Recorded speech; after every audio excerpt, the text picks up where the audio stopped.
Hey, listener, this is Matt from the Aviation podcast. This episode, we talked to Red Jensen about composites. Nobody better I can think of, as he's building his own Reno Racer out of high-grade composites in his garage. He has a wealth of information that he gladly shares to everybody listening. So join us in learning today. Pay attention to the chapter markers. If you can't listen to this all at once, as it's a little bit longer, look for the chapter markers and the bookmarks. We also have a video on YouTube, so if you want to see us talking, go ahead and take a look at that. We don't have a lot of graphics specifically. I will put in a brief slideshow as we talk over a topic on his process of doing a vacuum bag layup that he posted to me after the fact, as he put together an extra Prandtl-M wing, which we talk about in the beginning, which here we go. Okay. Go ahead. So you were saying that when you were trying to scale down the Mars lander to kind of figure out what you needed to do, not the lander, but the Prandtl-M, right? Yeah, the Prandtl-M series of research aircraft that were, the M is for Mars. They're intended to be a fixed wing aircraft to fly on Mars. And Mars has an atmosphere. It's not breathable, but it's thick enough to support flight, which the Mars helicopter is so aptly proven. And we're looking to put a fixed wing aircraft on Mars. And Reynolds number is sort of the scale factor that most folks are familiar with when they're dealing with really small or even really large aircraft. And the Martian atmosphere is a very unique sort of problem in that it's very, very thin. So your true airspeeds are very, very high. And I'm saying airspeeds, but there's no air there, so just take that with a grain of salt. Your true atmospheric speed, if you want to call it that. Atmospheric density, yeah. Yeah, and your indicated are very low. So you end up having a very, very high a very, very high true and a very low indicated. That means, although this little 24-inch or so span aircraft is going to be flying at around 400 true, which is fast, right? It's only going to be indicating, around 40. Right. So the Reynolds number is so low that we get down into very, very lightweight model aircraft range or very high insect range. So we're talking numbers between 10 and 50,000. It's very, very low.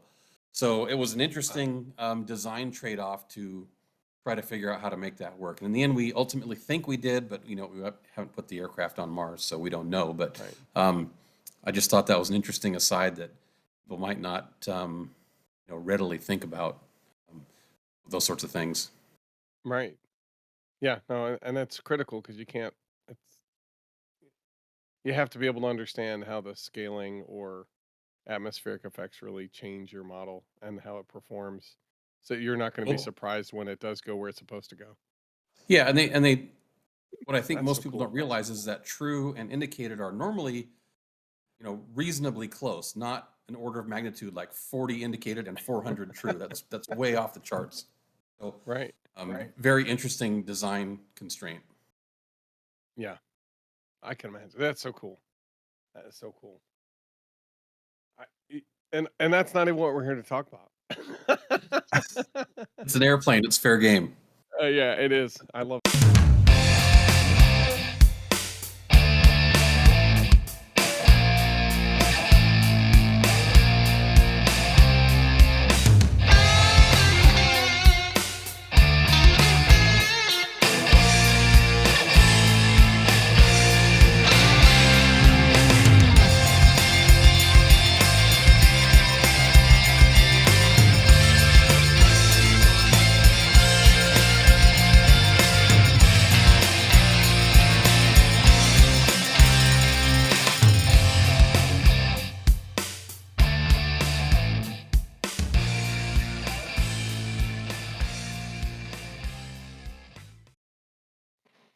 Okay, there we go.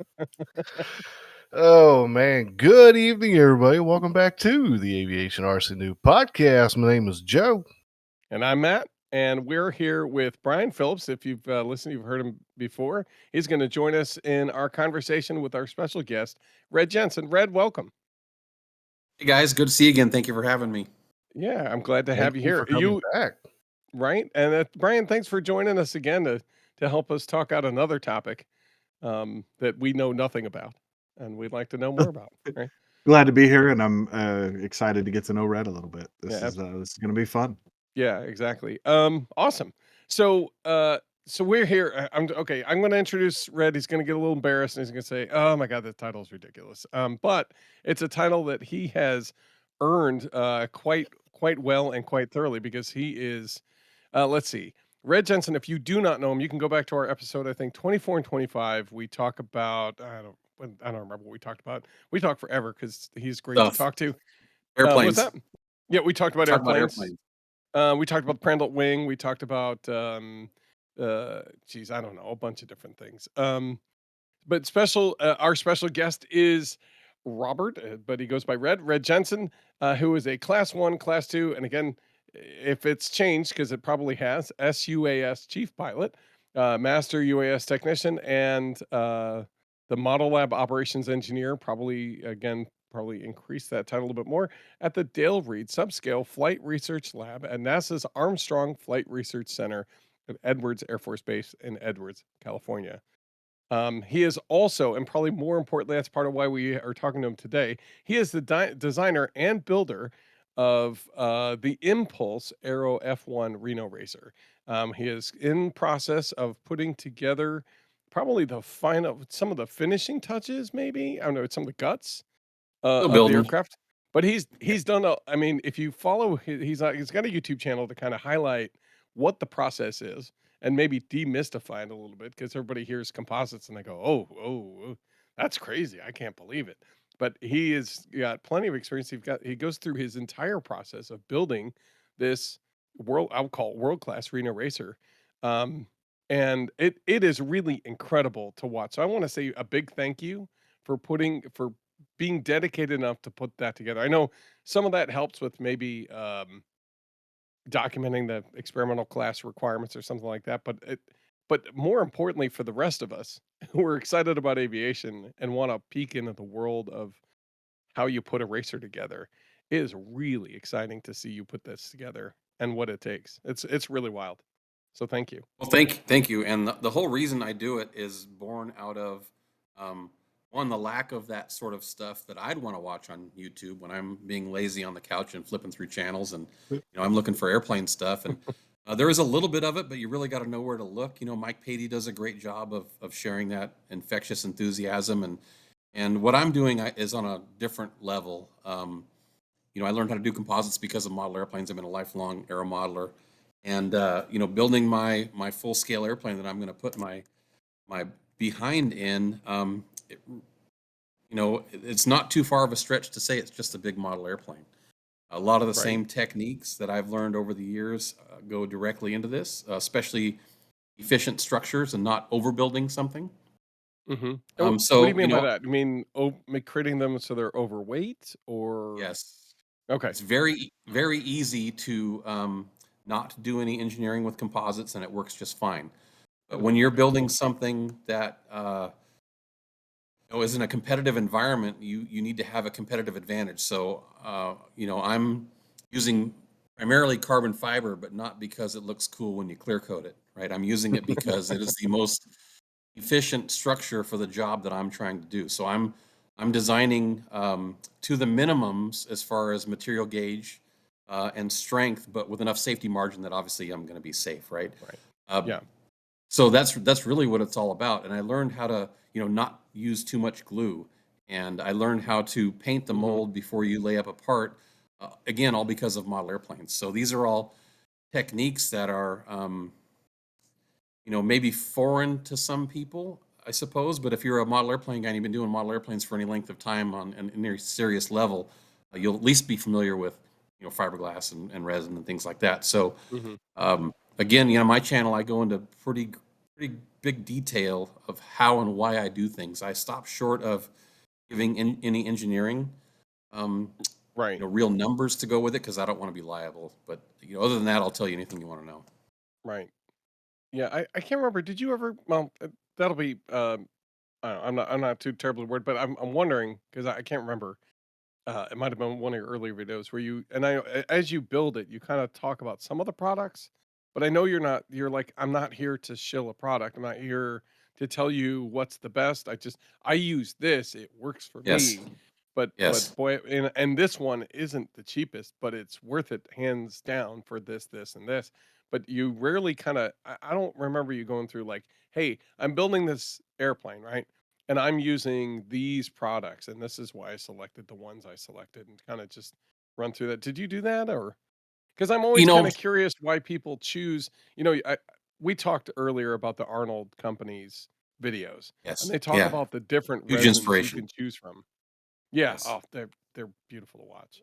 Um, So, I really feel like they give you a solid handle on what kind of effort it takes to put something new, maybe in absolutely. aviation, together. But Yeah. but he did talk about a lot of different resin. Like it's not just, oh, you pick epoxy. You just Right. do it. You're So like, ooh, a, what a couple of choices. things, with that. When I'm doing, or when I was doing model stuff, I still do. I'll never not be a modeler. I've got Amen. stuff in process behind me while I should be working on something else, but that's always going to be that way. But with a model airplane, oftentimes I will search out the deal rather than the name brand stuff.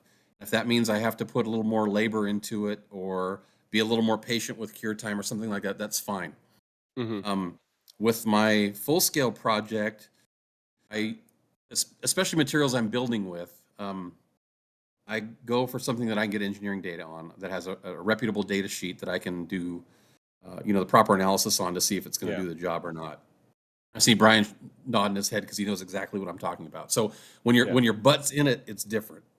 Um, that being said, I'm probably the most underfunded Formula One airplane being built. Like it's just me, and I'm just doing it over many many years, and I'm creating the tools largely by myself. I have some help too, but this is all self-funded, so I don't have uh, anybody footing the bill for all the stuff. So I tend to rely more on labor than I do on say pre-made tooling or something like that. Now I end up with some pretty nice tools, but it's taken me Hmm. years to make those tools, and that's hand sanding, hand fitting, all that kind of stuff. Right. I don't know that I have a master list of all the products that I use, but I do try to talk about the products, as I'm using them in any particular video. And of course, I'm Okay. always happy to answer any questions anybody has as well. But as Good. far as the materials go, happy to tell you exactly what I used and why I used it. But there are very specific reasons for each part that's actually in the airplane, as far as Okay. material and resin and core material, all that kind of stuff. It's all a trade-off. Okay. Good. Well, and we'll get into that. So our normal, as if you remember, our normal format is to kind of quickly talk about what we've been up to in the last couple weeks. So why don't we talk about that? We'll go through community items that we might have coming up, so everybody kind of knows what's on the docket of what we do with the community. And then I've got a quick history on the first all composite airplane. It won't take terribly long, but it's an interesting bird. I figured that would be appropriate to talk about.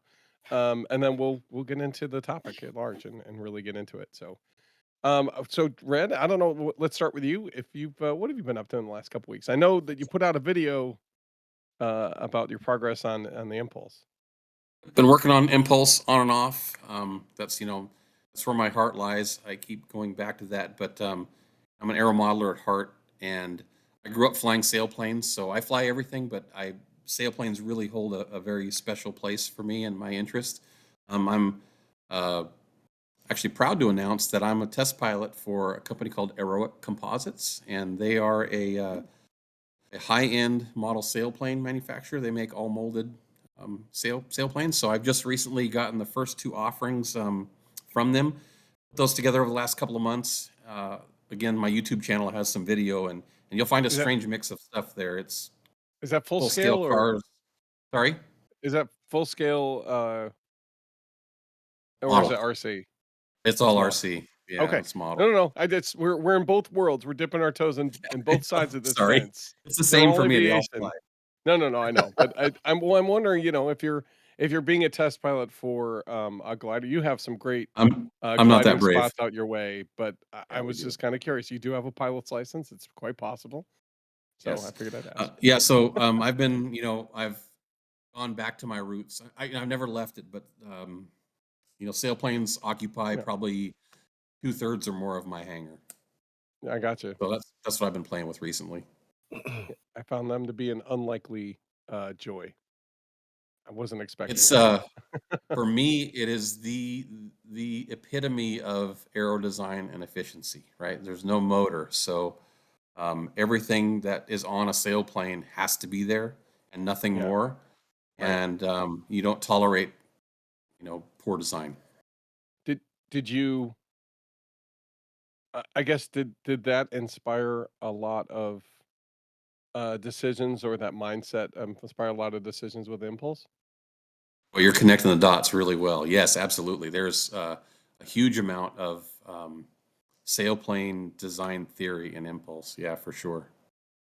I was good at counting and math and finding all those dots. Anyway, good. Excellent. Well, okay. I imagine that takes a little bit of time. So between that and what you've been working on with the Impulse, I imagine that's quite a bit of time right there. Well, good. Yeah. Again, we're gonna. I know there's a lot of stuff going on with your work specifically too. As you work with NASA and you work with the aviation and innovation industry, right? Yeah. Is what I'll call it. There has been a big. I can't have you here and not ask you a question about the new reveal, right? You want to tell us a quick bit about it and kind of how, if you have any role in that, or what your thoughts are on it? Are you talking about X-59? I am. Yeah. Sorry, there's a lot going on, so I always have to be careful. I know, and you were working on projects that will come out years from now, probably, Maybe. or Yeah, whatever. maybe. So what yeah, you're so working on, this is old news for you, probably. Well, not necessarily, but X-59 is the new quiet supersonic demonstrator aircraft, and what it's intended to do is, well, first of all, it's NASA's, latest and newest X-plane. It's a really honest to goodness X-plane. It's not, a rebadged consumer airplane that's doing some testing or something. There's nothing wrong with that, but this is this is the X-15 of our generation, I suppose. Awesome. Not as fast, but certainly as cool. So this is intended to demonstrate that supersonic travel over land can be achieved without disturbing people. So as of right now, the only place you can go supersonic over land in the United States is our test range at Edwards, 2515 range complex, which encompasses quite a large area. But, Right. for instance, the Concorde, when it would take off, would have to go offshore before it goes supersonic, and then it'd have to decelerate to subsonic before it come onshore into the U.S. And same going the other way. So I don't have a direct hand in X-59. It's the airframe, but we did do quite a bit of testing early on, calibrating a microphone array and Okay. with a flying vehicle, that we generate a tone and a series of sounds to calibrate this microphone array that would sense these sonic booms in intensity and frequency and things like that. So, Properly measure it and know that it's accurate. yeah, and people probably wouldn't even think that was even done, right? But there's been so much work prior to this research Right. and actually building an airplane that goes into something like this. So, got a small part in it, but I'm just as excited as anybody else to see it, and I can't wait to see it fly. And a couple good friends of mine are on the flight crew, so I can't wait to hear all about it.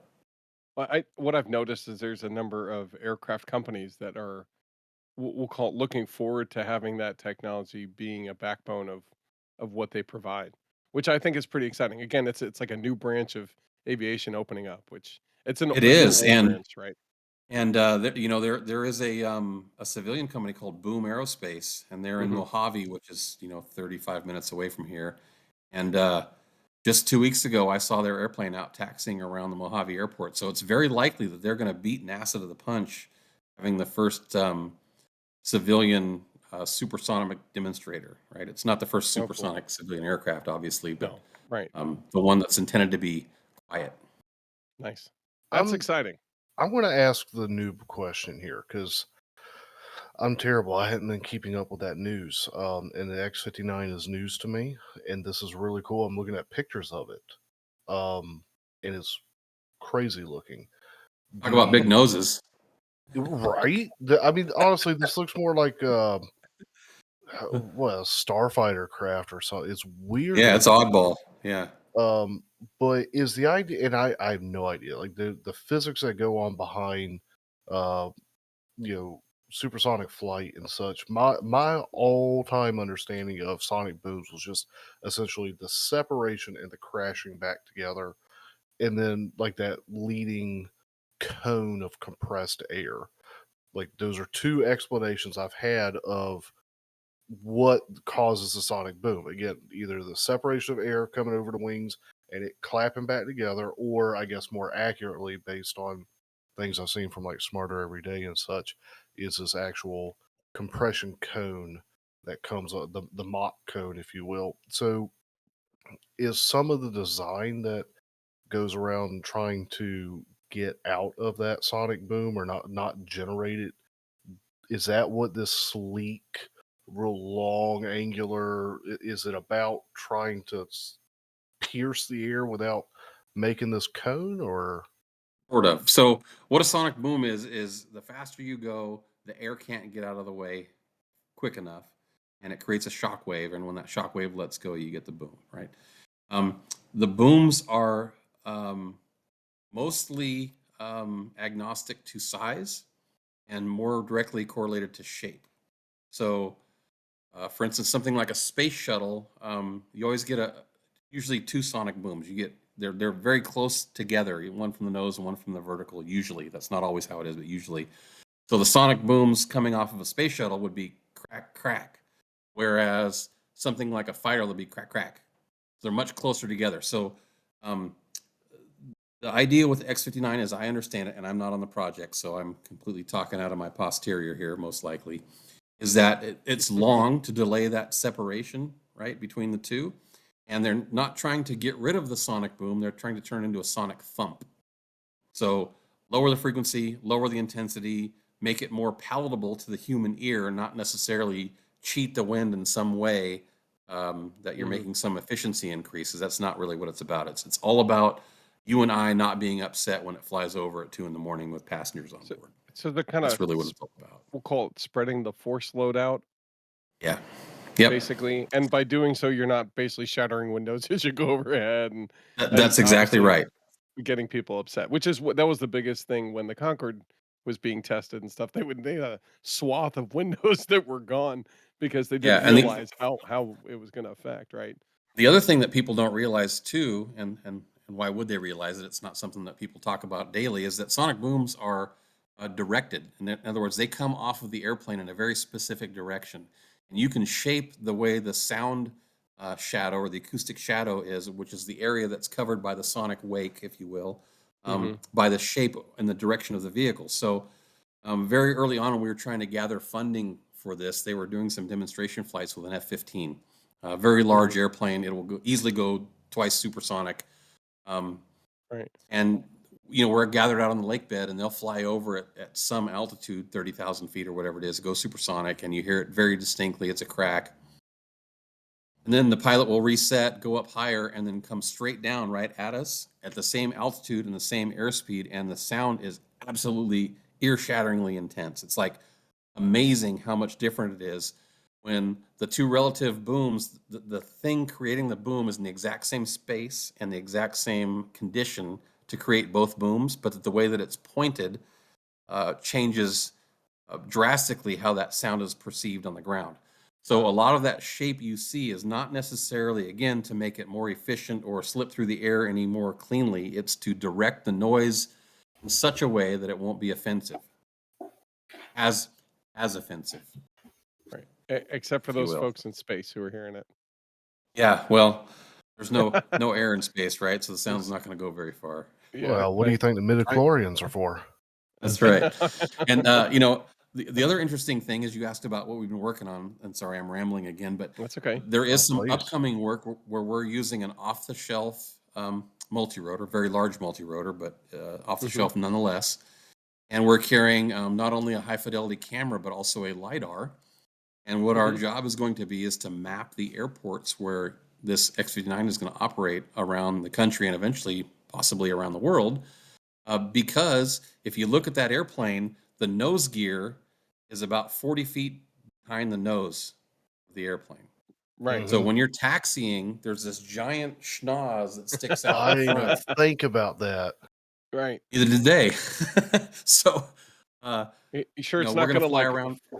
fold back like the Concorde has the No, whole dipping no, nose or unnecessary complexity. I know, So right? we're gonna make sure that it'll clear any obstacles where it's gonna operate.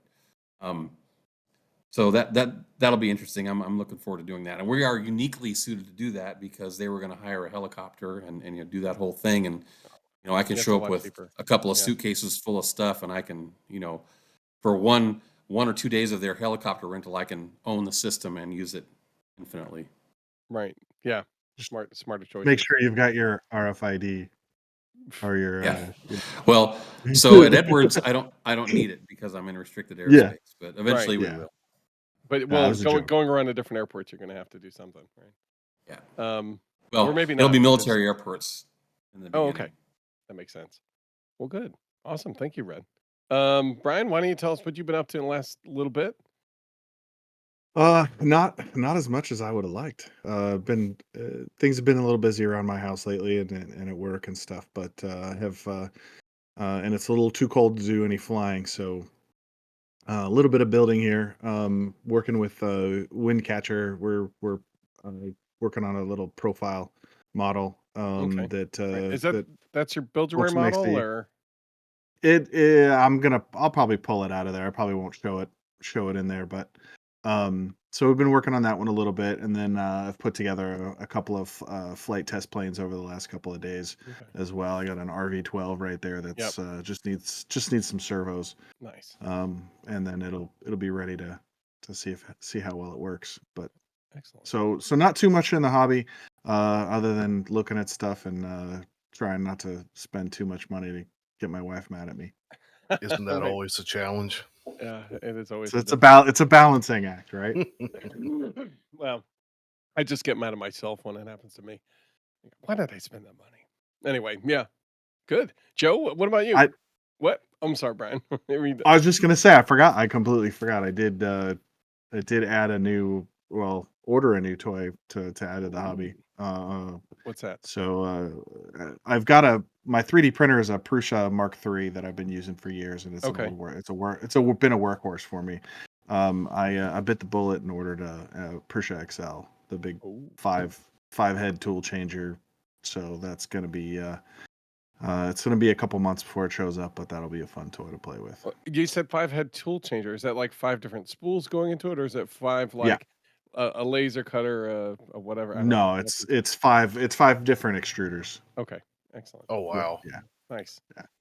Whew. You can do multi materials and multicolors and all sorts of Good thing I know you. shenanigans. I got ideas. Anyway, no, that's good. Cool. Joe, what about you? I know you've been working on a couple things. Honestly, um, Yeah, the about last a couple weeks ago, you were working on something. I thought. was I? You were up in the build parties doing some stuff. I know I had to get the flight sims working Yep. on my system again. And Right. So then you were in the flight sims with everybody. You had a sim night yeah, a we couple weeks ago. kind of covered that with the community section. Okay. But really, since it's only been 2 weeks since our last episode, and I don't want to be Debbie Downer, but a couple It's years not ago, too I far, would have Debbie, like never mentioned this, but these guys have been with us along on the journey, so I don't mind just Yeah. go ahead and letting folks know what's up. But I'm going through basically my subway situation again, where Ugh, company is doing Ooh. things, and so yeah, time is short. So hobby time is going to be low priority. next to none for the next little bit. Well, I appreciate you coming on tonight and helping us out. Well, here. I definitely couldn't miss Red. Are you kidding me? Well, that's why I was trying to sell it, but Well, it wouldn't Be Brian work better out. friends. I don't. Yeah. How could Joe's you? Joe's here to see me. Come on. Who are we kidding? So It's okay. But that's I hate to say it, unfortunately, but that happens in life, and it does. and it changes, and it seems like during those times you either go one of two ways. You go, well, I'm taking time for my hobby. I'm gonna do the things I got to do to kind of reassess and get to it. But when I have the free moments, I need to get my mind clear, and this is the best way to do it. Or you say, I can't afford to do that because that makes me want to spend money. I can't afford to do that. So I'm going to hold off on all that stuff while I get everything situated. Yeah, it's kind of a weird thing right now, just because, without spending too much time on it, things are very much up in the air right now. Yeah. When news I hate initially, California. yeah, I know. When news initially broke, I thought last Wednesday they were just going to go ahead and pick either me or my coworker and walk one of us out the door. Mhm. And then we had a meeting with the new head, and he's like, I don't know what you guys do because we're merging departments and we're going to wait it out and see. And then it was like, okay, do we have a week? Do we have 2 weeks? Like, when's this? And now it's Right. looking like I may have upwards of maybe 2 months Okay. before an ultimate decision. So, like, the timelines keep changing. But Okay. also during some of this time, I know it sounds like Monday I'm going to be flying out to Florida for 2 weeks as we've Okay. got handbacks and equipment to pull. And then I'll be back for 2. And then I'll have to go out to the Midwest, Wisconsin, Minnesota area Nice. in the beginning of March. So if any of you guys are out there in like Wisconsin, Minnesota, I know that's like some big states.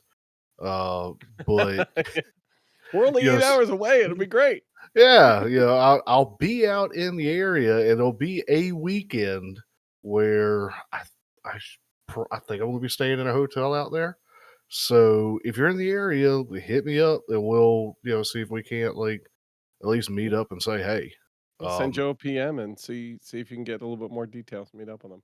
Yeah, but that's where all that's going. But in the meantime, just giving folks heads up. Matt, you and I have had a little bit of discussion. I don't know what my time's going to be like for this kind of stuff, and I know that you take a lot of the work now these days on getting the editing and all that done. But just to make sure that my efforts are focused where they need to be at this time, Yeah, that's um, important. I may need to take a couple episodes off. Yep. And I hate to do it, but you've already kind of put some feelers to a couple folks who can fill in my stead. Yep. I've got a couple of ideas of folks who can join us, topics to talk about. Mm-hmm. That I think we had them a little bit further down the list of ideas, and I think we'll work them in a different way. It'll be fun. But I'm busy that day, man. okay, so if you're interested, no, I'm just kidding. Actually, speaking of that, one of the segments though we would like to start doing more of is to get if you're new in the hobby and you want to share your experiences as you've trundled along a little bit That'd be into it cool. and want to share the experience so that others who are new in the hobby kind of get a sense as to what they might be in for and maybe pitfalls that you saw that you could help people avoid or whatever, Mm-hmm. or just how much fun you've been having and thank goodness for, hey, I went here and learned this, and it was immeasurable. We'd love to talk to you and have you kind of join us for a little while and just chat about that experience. So if you want, reach out to us. Aviationrcnoob@gmail.com. Um, yeah, so well, good. Thank you for letting us know, and I appreciate that, Joe. Yeah, like I said, I don't want to make a big deal about it. I just, our guys have been with us long enough. I don't mind saying so. But Okay. on to you. What have you been up to? You've had some things going on. Well, I mean, I'm plugging along. I'm trying to build 4 planes in February while building RC aircraft carrier, right? Right. Kind of one almost to the same. So most of my projects are related to it. I ended up creating a 7-inch ring plane to go, That and looks I really found a good, way by to the way. motorize it. Was that? I said, that looks really good, by the way. Thanks, I It does look appreciate it. pretty cool. Yeah. So I took a Eachine E010. It's one of those $15 drones that you can buy and bang good for almost, for like nothing. It comes with the transmitter. I don't know how the heck they managed to pull that off other than questionable labor practices, or I don't know what. Maybe they dregs it up from the ocean. I can't imagine how they find for that price where they and they actually have a newer one I ordered a handful of, and they were I think $16, and I think it's bigger motors. They have a altitude hold and a couple other things. I was like, whoa, Oh, let wow. me see. Yeah, I'm gonna see if I can maybe if that one I can actually program with silverware. It's basically a Betaflight light. It's lighter than Betaflight light. So So it can square actually root of Betaflight or the cube no, root? so you can put acro mode on something like this, and you Okay. can fly it like a traditional quad, where you lean forward and you can leave it there and let it go, and That's has dangerous. other features and stuff. Anyway, trying to get this to actually function like a plane. I've got one with a motor missing, and so I don't know if they're mats. I don't know what the heck's going on with that. I can't get that to fly properly. But this waggled around my yard. Of course, I finished it at like 1 in the morning or something the one night. So of course, what do I do? But go out to my front yard where it's pitch black, and Mhm. I fire this up and zooming around my yard like twice. I was like, oh my god, it flew! It was great. That sounds about right. Yeah, it's about right. So I That was checks out. thinking. That's Matt. Yeah, it's me. That's me. So I was actually thinking of I might be able to change it around where these motors are all four facing the same direction. I saw an example. I think Joy Planes did a video of how they turned one of these into like an airplane. And so it's going to do this on one of the ones in the back because that creates a stabilized plane that we can fly on and off the aircraft carrier for peanuts, and basically have a product that anybody can go and just try to land up there, and have a good time with it. And if it crashes, I'm not going to cry because it's not like I put this $100 of components that just went into the dirt or something. So, Right. yeah, and plus I can actually have the scale version flying around with a bunch of little RC controlled planes that are trying to land on it again. So, and I think this is, I think it's got enough oomph where I should be able to put FPV camera on it. So we can Oh, really do some fun testing with it, I think. Yeah. I'm really excited Okay. about this part. In the meantime, I also built the other 4 planes. I'm working out motor systems to go on the full size ones, again, 20 inchers in the back. And I've spent, as I continued to find components, I'm like, where is that thing? It was glue. I went through 6 boxes trying to find glue. So I've actually cleared out all of the boxes, and the boxes are acquired of like for the last 3 years. Every time I had a project and I had to clear the desk because I had stuff to do, like play D&D or oh, the folks are coming over. I want to set out at dinner. It's like, oh shoot, and I sweep that all into a box. I put that box on a shelf, and I don't remember what any of the components are. So I've been doing that for 3 years. I've got all these boxes everywhere, and I finally cleared them out, and I put them in labeled containers. And I can't tell you how many things I want. Eureka! This is where it is. Matter of fact, I've got these bearings that have flanged bearings that were for the needle cutter. I found yeah. those. That was the big thing I've been looking since the beginning. I'm like, I know they're in there somewhere. I don't want to buy another set. I know they're cheap, but it's the principle of the matter. I know I have them. I know if I buy them, Then you'll find it. I'm gonna find them the second I get them. Hmm. Ugh. Anyway, like no, I'll figure it out. So anyway, found those. It was really exciting. So it's been pretty productive. It's been a lot of fun to kind of spend quality time with the shop. But again, we're chugging forward. I'm hoping to get a maiden flight with the actual carrier because I've devised because I had to figure out how to connect the landing surface to the main flying body, and I've made power pods, and the power pods I'm going to glue on probably tomorrow. So I should have things wired up by the end of the week. I'm hoping, and give it a test on Saturday. And then we'll see if we can this thing. I don't know, somehow shoot out of it, or who knows. I'm pointing to the little 7-inch flyer. So, and if you don't know, look up what a geobat looks like, and these things look a lot like that. All right, yeah, I think that's it. Okay. So why don't we move on to? I know we have a couple things in our community coming up next weekend. This coming weekend, I will probably, when you're hearing this, I will be building because it's the one of the last weekends for Buildroy, and the 29th, because we have 29 days this February. I will definitely be building. I'll be on the build party, talking to people and if you're building or if you want to just join in and chat aviation, I'm always interested. But it's the last day to build and try to fly aviation. I should probably do it on a Wednesday, so I have a shot on Thursday to fly Th- that last couple model that I finished up th- on Wednesday night. Didn't you put an extra week in there for the maiden flights? Well, it's for putting the videos together and editing and putting those up. So, I don't know. I can't remember what the wording was. But you still like the goal is to try to fly it that last. There's not a It's lot of time. Yeah. just really cold here. I'm just trying to make No, I excuses. know. Like I've had a lot of complaints from people who are in your same situation who are like, dude, it must be nice to live in North Carolina where it's beautiful and wonderful in the middle of the winter. For us up here, it's like 6 feet of snow. And I'm like, hey, just put a skid on the bottom. You'll be fine. Not to hurt the feelings of people who live in places, Brian, but I need to cut my grass before I go out of town next week. Right. And I went and cut fresh flowers out of the flower bed for my wife when I got home from work. So The weeding is all year round. It doesn't stop. yeah, not saying. here.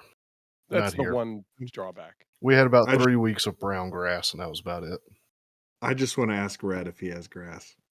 Yeah, I do. Dude, Not a lot, good. but a little bit out front. Yeah, I have probably, I don't know, 40-foot circle or something. That grass that A lot manages of, to a lot of survive folks winter. down that way. A lot of folks down that way don't keep too much grass.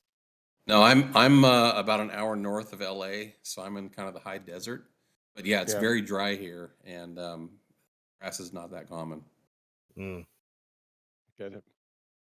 Joe, go ahead. I was just gonna tell Red I used to spend my summers on the other side of the Mojave, out near in the little town of Newberry Springs. Oh, I know exactly where that's at. Yeah, that's pretty out there. Yeah. Nice. Yeah, so you know the temperament. For sure. Do. Yeah. Good. Matt, what were you going to say? No, I was going to see, I was going to see if we can't. Is there anything else on any community events that I did talk about? I did the sim party. Yeah. Let's hear about that. Basically 2 weeks ago. Yeah, I think it was the night before the episode went live last. And had a small little turnout for that. It was nice. Got to walk some guys through getting their stuff set up right. It was kind of odd having to remember how to launch the transmitter emulator, because once we got into it, I realized you have to launch the emulator, and then from within the emulator, then you launch the Phoenix software. But we got the guys that showed up to be able to join and do the thing. I actually had a buddy down that night, and so I did a bit of flying. I know folks in Discord couldn't hear me very well, but I was able to kind of listen and hear what folks were doing. And I know Richard and I think it was Richard and Hank, but it might have been Richard and Sasha. Okay. But I think it was Hank. Were doing one of those planes. I forget what it's called, but it has the rotating engines that go upward, and it the does Osprey? vertical takeoff. Osprey. Yeah. Oh man, that is such a tricky bird to fly. Yeah, and seeing them try to take off and do the transition into flight, and then yeah, and then my buddy, who's actually not into the hobby, I had him sit down and give. I think I was flying a Spitfire, give the Spitfire a little bit of time. He actually flew pretty well. I was next time get him out to the field. About yeah, you're like, hey, you just started. You're supposed to be awful at this.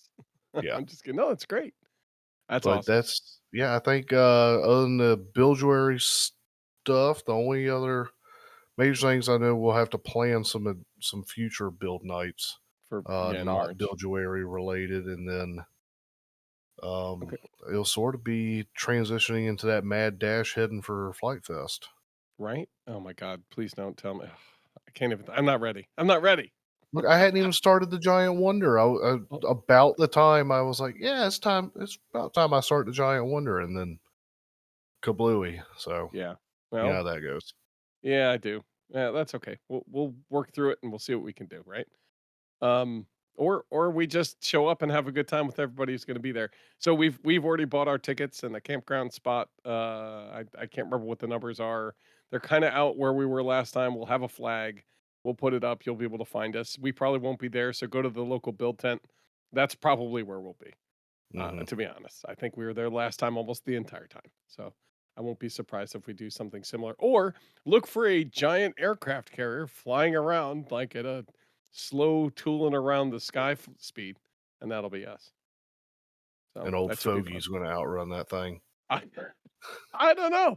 I have no idea. That's the point, though, right? You got to be able to catch up to it so you can land on it. Exactly. I just want to change the differential speed between those in the air and the ground, so that way the differential doesn't have to be so big, so the landing distance doesn't have to be so large. There you go.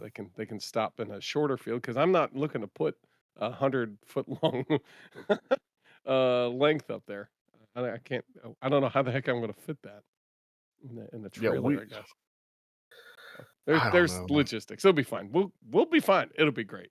I promise. I got a trailer for sale in the neighborhood down the road. It's just, I know 8 more by than you want. It's more what is it? than you want to spend. Okay. Well, you and I can talk about that offline. But yeah, definitely looking for a trailer so that way we can haul some things. I'm definitely looking at possibly buying an ultralight to be able to tool around the sky locally as a Ooh. possibility. Red's There is excited. I want to call it a Golden Eagle. It's a biplane, and I think they attached a really light paramotor motor on the back, and I think it used to be you'd foot launch it. You'd run up and just do what you could, and then you bring it in. There's somebody selling one for $2,500, and it's a little suspicious to me. It's pretty cheap. Usually that comes with a price, and it's time and effort. So And you want to buy one instead of building one? I would love to do both, but I got to get through some medical maladies. Right now I got a Charlie horse in my, I don't know, my muscles are falling apart. You know what I mean? Like I tell you what, it's Charlie horse. this I wish this that getting was old thing is the extended. worst. Yeah. I got a Those shoulder Charlie that's not. horses are debilitating. Oh my God! Look, I didn't realize it could be. I thought it was like, it'll pass. Nope. This old man says no, it won't. It's gonna hang out for weeks. So It's funny. anyway, we'll see if I can. No, but I definitely would love to build one. I'm a little wary. I don't know. I'm gaining confidence, and it may be fool's confidence. So again, still looking at videos. First, But I first like the flying machine. idea. Was that? I was gonna say the first flying machine I ever piloted was an ultralight, Yeah. and that was a lot of fun. 20 hours of pilot experience already, right? Like in You're the good. Just go Cessna for it. 172. Like Yeah. it's not like I don't know nothing. I know some things. I also know roughly how dangerous it can be. You know enough to Um, be dangerous. right. I also know enough to be dangerous. So yeah, I kind of bury those things, and what I'm looking to do is kind of get back and finish the pilot license so that I have it under my belt. I would Awesome. like the ultralight to be able to go to a local field and fly around for an hour near dusk, a little bit before dusk, and enjoy some sky time. And then when I need to get somewhere, I can go rent a plane and go places, right? But for the Just local flyer, remember, I would love to have something cheap and just easy to get off the ground. landing's the easiest part. No, landing where you can walk away. Well, I didn't Is specify. I know you didn't. Uh, I saw that. Landings Takeoffs. are mandatory. Yeah, takeoffs are optional. Landings are mandatory. Yeah, absolutely. As we all know with our RC planes, half of them crash. So, all right. Enough. Okay, so look out in the Discord. There'll be information in the events stuff at the very top of the channel list. We're also going to post to Facebook if I can remember to do that. So look out for events that we're going to host. Definitely a build night next month. We'll see if we can't maybe have a sim session, because part of what you did helped me go, oh, I should probably look at that and figure out how to do that. Get the kids maybe a couple weeks of sim time, so I could actually get them in the air when it's time to get them up. Mhm. And I was able to get them both working real flight, and I figured out what the quirk was. A weird quirk, but I figured it out, which is nice. So anyway, so good. So let's go to our history segment then. The Anybody history of know composites. what the first the stated first composite airplane is? I do, but only because Production the or notes are home in build? front of me. I would say production, but even then, That would be I think it's actually officially, I think it's kind of a home build. It looks like some kind of janky hybrid, really. And then they call it a composite, and I'm like, oh, no, not all that. Okay. This isn't the one we were talking about the other day, No, is no, it? no, but we'll get to I that in didn't a think second. so. That's really what the Yeah. topic is about. But what do you got? What does Wikipedia tell you? When I looked, I'm gonna take a guess. One of the very early ones is a very vegan, which was a Rutan design. right? No, that's But not I the don't one know I'm what the first one thinking might of. be. It was a Bristol in World War One, the 1916 or 18, I think. And what they did is they literally like lashed a boat to it, and so technically it was a composite. because the boat Awesome. was a composite. And I was like, It's just like fuck. baseball. You can fish out any stat you want, right? Oh You my just gotta God. Right? Yeah. filter the data Change correctly. change the definition of composite and you can call it anything. The Well, first, the Wright brothers plane was made out of wood. Wood's right. kind of a Wood composite. and glue Wood and resins, fabric. right? Like then Yeah. isn't that a composite? I mean, technically, I mean, Linen. right? wood itself is a composite. I was thinking the linen and dope, isn't that effectively a composite? I mean, Yeah. You can but mold anyway, it. yep. I'm just Yeah. saying. So composites have been around in the aviation for a long time. Is ultimately what I'm getting at. But the very first all composite airplane was created in 1969. I think a little bit earlier is when they started the development of it. But in 1969, um, there was the Eagle One, which is the Windecker Eagle One. It has a distinction of being the very first all composite plane to receive the FAA certification. Um, the Windeckers, there were two, I believe, dentists to put together this experimental airplane as Dr. Leo Windecker and Dr. Fairfax Windecker. They're both and they ended up working after kind of creating this plane. They ended up working with Dow Chemical Company to develop a lightweight fiberglass that they and some reinforced plastic structure for the aviation. And it's flexible. It's like this weird kind of non-woven, almost a series of linear strands with a handful of like woven segments to kind of keep it together. And they called it was a fiballoy or fiballoy or whatever. Um, and then they would inject it with a resin and create these parts, much like we do today. And they're like, hey, the great part is we can kind of mold it to whatever shape we want. And then once the resin sets in between the fibers, it really, I mean, you could pretty much do anything you want with it. Um, and then so and then it ended up resulting in the Windecker X7 prototype. And you see, it kind of looks like almost like we were looking at it the other day. It's like a Cherokee, a Piper, but kind of like a Yeah. squat Cherokee, right? I'm sorry, what was that, Red? I was gonna say, typical low wing four place looking Yep. airplane. Yeah. Yep. Yeah. Very, very, I'll call it traditional personal flyer, right? Like you said, low wing. And it was almost like I think kind of squished it down. It was very, I'll call it slender compared to some of the more well-known versions of that kind of plane, right? But it was, four-place low wing monoplane. It received FAA certification only after building in a 20% over designed airframe, which seems a little sketchy to me. And they used to call it the plastic plane because all the pieces felt were made out of Polymers. plastic. Yep, polymers. Good old polymers. I think was it the Graduate. You know what the future is? Plastics. Sorry, what comes to mind. Apologize for that. Anyway, so yeah, a lot of people were a little bit nervous about how the composite would perform over its lifespan. 6 of these planes were completed. It was never able to really break into the market in the 1970s, as there was already a number of like well-established production aircraft by that point. But it is a testament to laying the groundwork of what you can do with composite materials. I'll have a link to the Air and Space Museum website that I pulled some of this information from. But yeah, it's a neat Tur- little tur- plane. turns out that composite stuff is pretty versatile.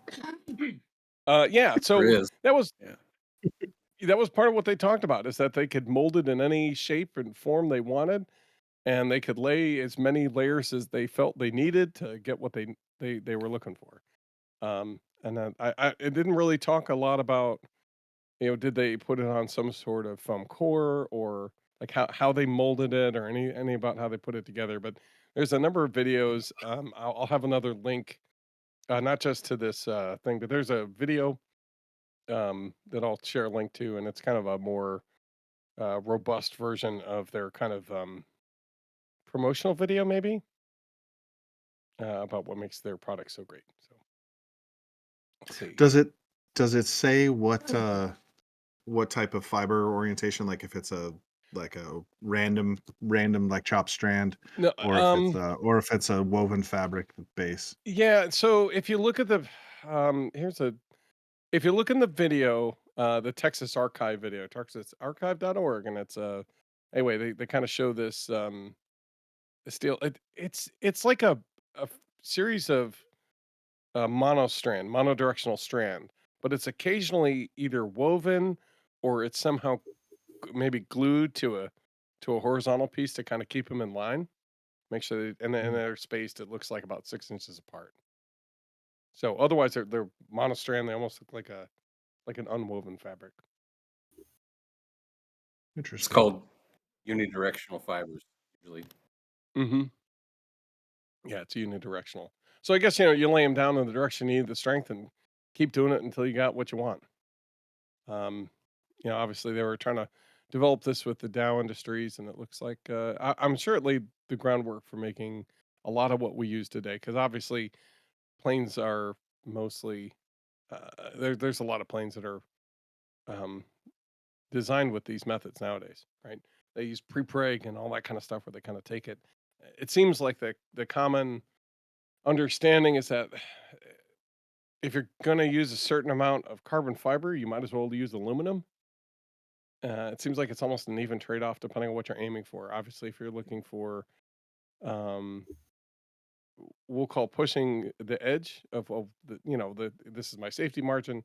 If you want to get up to the bottom of that, you're probably going to be more apt to use carbon fiber or some other composites. But they come with they have different performance characteristics, right? You're not getting metal interference with some of the radio systems. Carbon fiber is known. That's I know something. I apologize.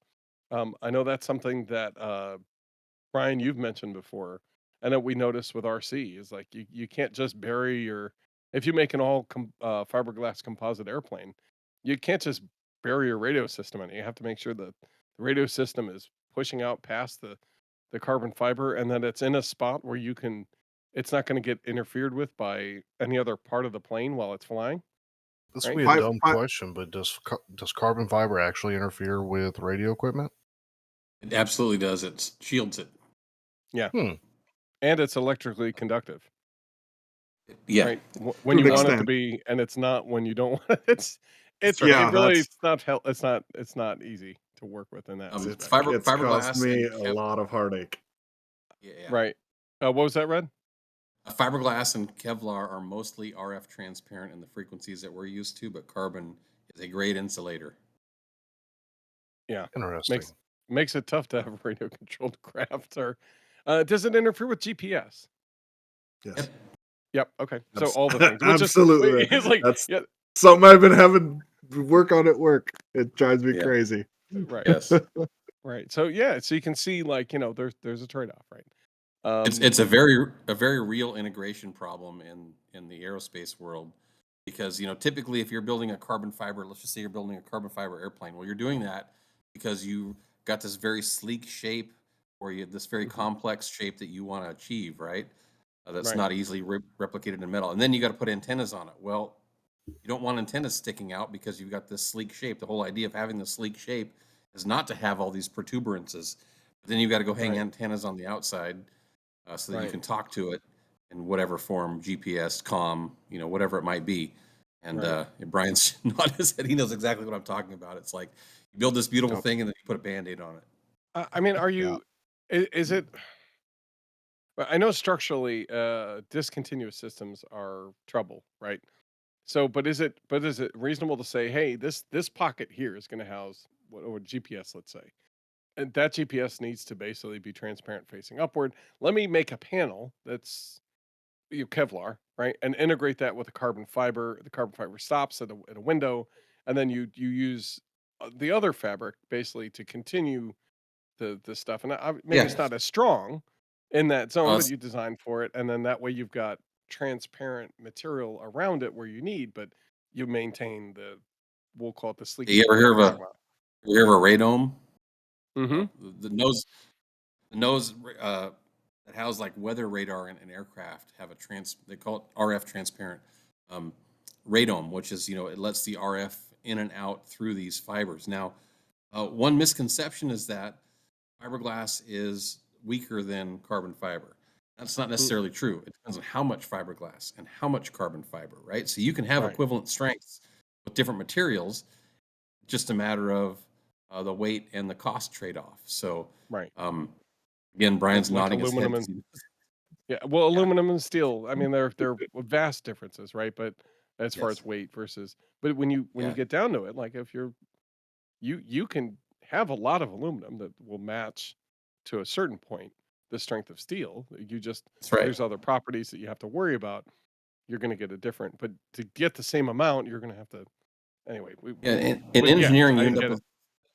you end up in this corner called minimum gauge, which means that the material that you've chosen may be overkill for the thing that you're trying to build. So, one layer of carbon fiber may be overkill for the strength that you actually need. And this is where, we as modelers fall into this trap of I'm gonna carbon fiber my airframe. Well, it's complete overkill because it's more strength than is necessary, and it ends up being overweight when you could accomplish the same thing with white glue and brown paper or fiberglass resin and some lightweight fiberglass cloth or something like that.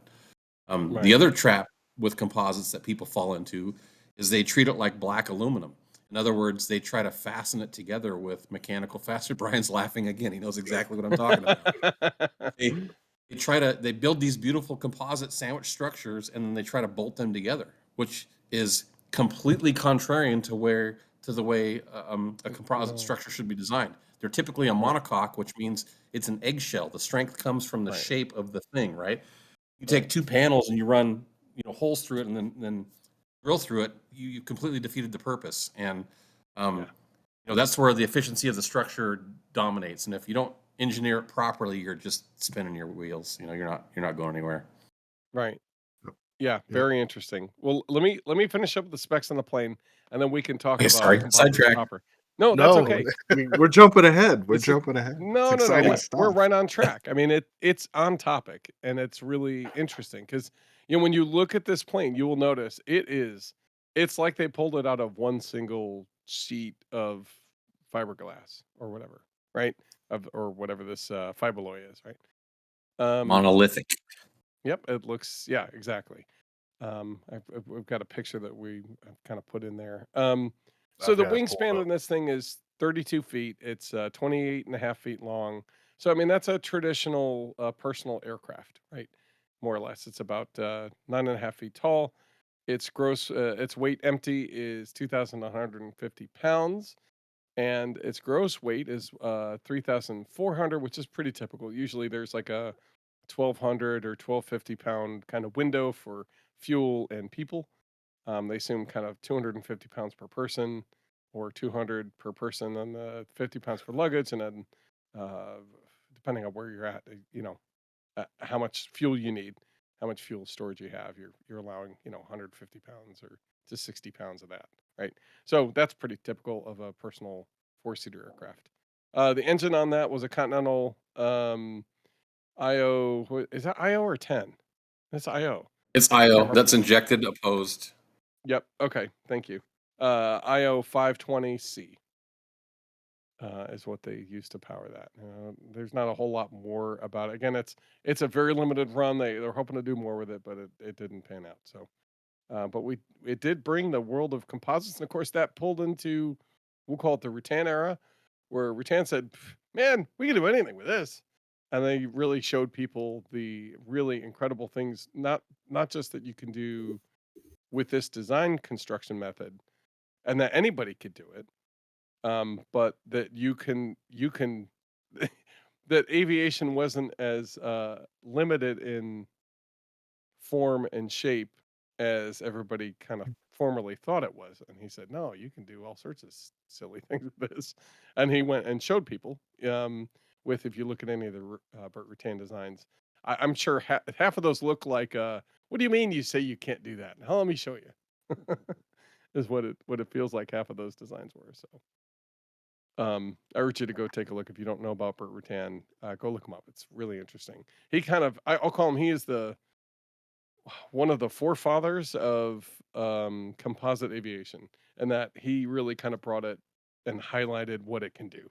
I thought, Yeah, certainly certainly popularized it. That's yeah, for sure. I will add to that he really pioneered what we call moldless construction, where you hmm take a shape and you're skinning it with a composite, fiberglass in his case mostly, And that really revolutionized that technique for the home builder. And if you haven't already, there's a fantastic period video from Rutan Aircraft Factory that goes through all that and shows all of that. Yeah. So take a look if you're interested. Yep. Yeah, absolutely. Take a look at that. And I can't urge enough going to the Arnold Aircraft Company website. Yes, huge Mr. inspiration Arnold, for me. right before he passed of cancer, he had been diagnosed. He realized what was happening, and he said, "This can't be hidden." I realize that's what we do to make our product, but I think people should know that anybody could try this, and that aviation should be an open door for people to go forth and let their imagine why see what they can do with it. I think they wanted to demystify it and show that's not as you can do some. It's not that hard to do these amazing things. Clearly, by those videos, you're looking at like, wow, that's a lot of like physical effort here and there, but you really can just come up with an idea. Granted, he's an expert at it at that point.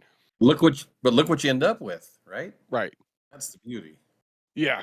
Yeah. He really did kind of highlight a lot of the pluses. Plus, it was really neat to kind of see. It's like, okay, well, what would I be in for if I decided this is what I wanted to try? Right.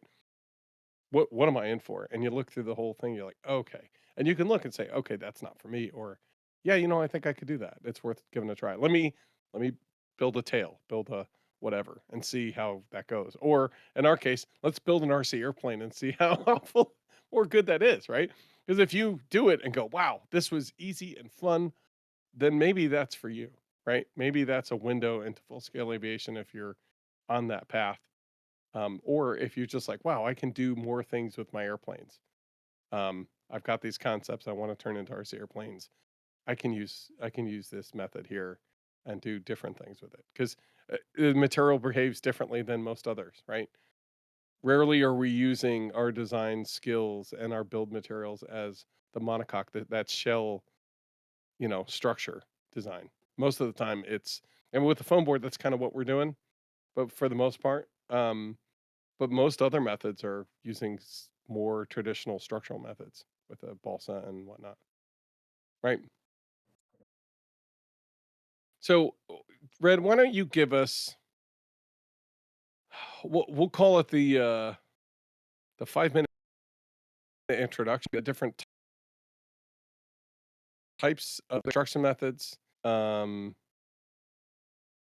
Yeah, I'm trying to, because I've got a good example of some built up method with a number of pictures that we can kind of add in to a Yeah, presentation and kind of overlay in here, unless you've got some pictures that you wanted to share. I probably could dig some up, but I think in its most basic form, composites, at least as we're talking about them, is the use of a dry fabric that gets impregnated with a resin glue and is held to a specific shape to perform the function that you want. So composites can be, um, a wet layup, which means just taking a brush and literally wetting out the cloth on an external surface. So, the outside of a wing or a fuselage or something like that. Or Mm-hmm. it can be laid into a female mold, which is usually a negative of the shape that you want to create.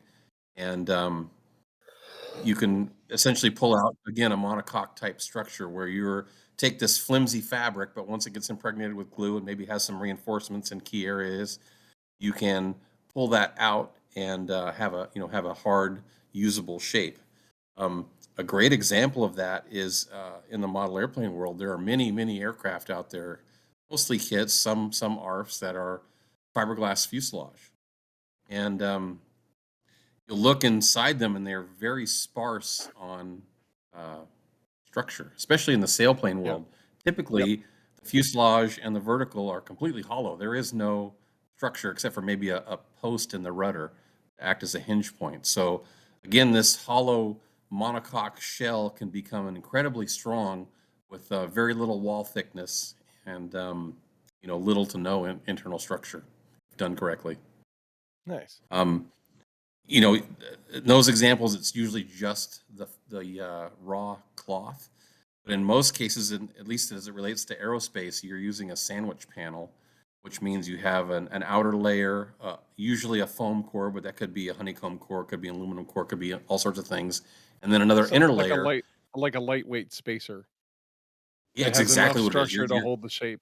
Okay. You're creating an I-beam is all you're doing Yep. by spacing these two inner and outer layers apart, and that becomes incredibly strong, especially in the world of composites as we know it.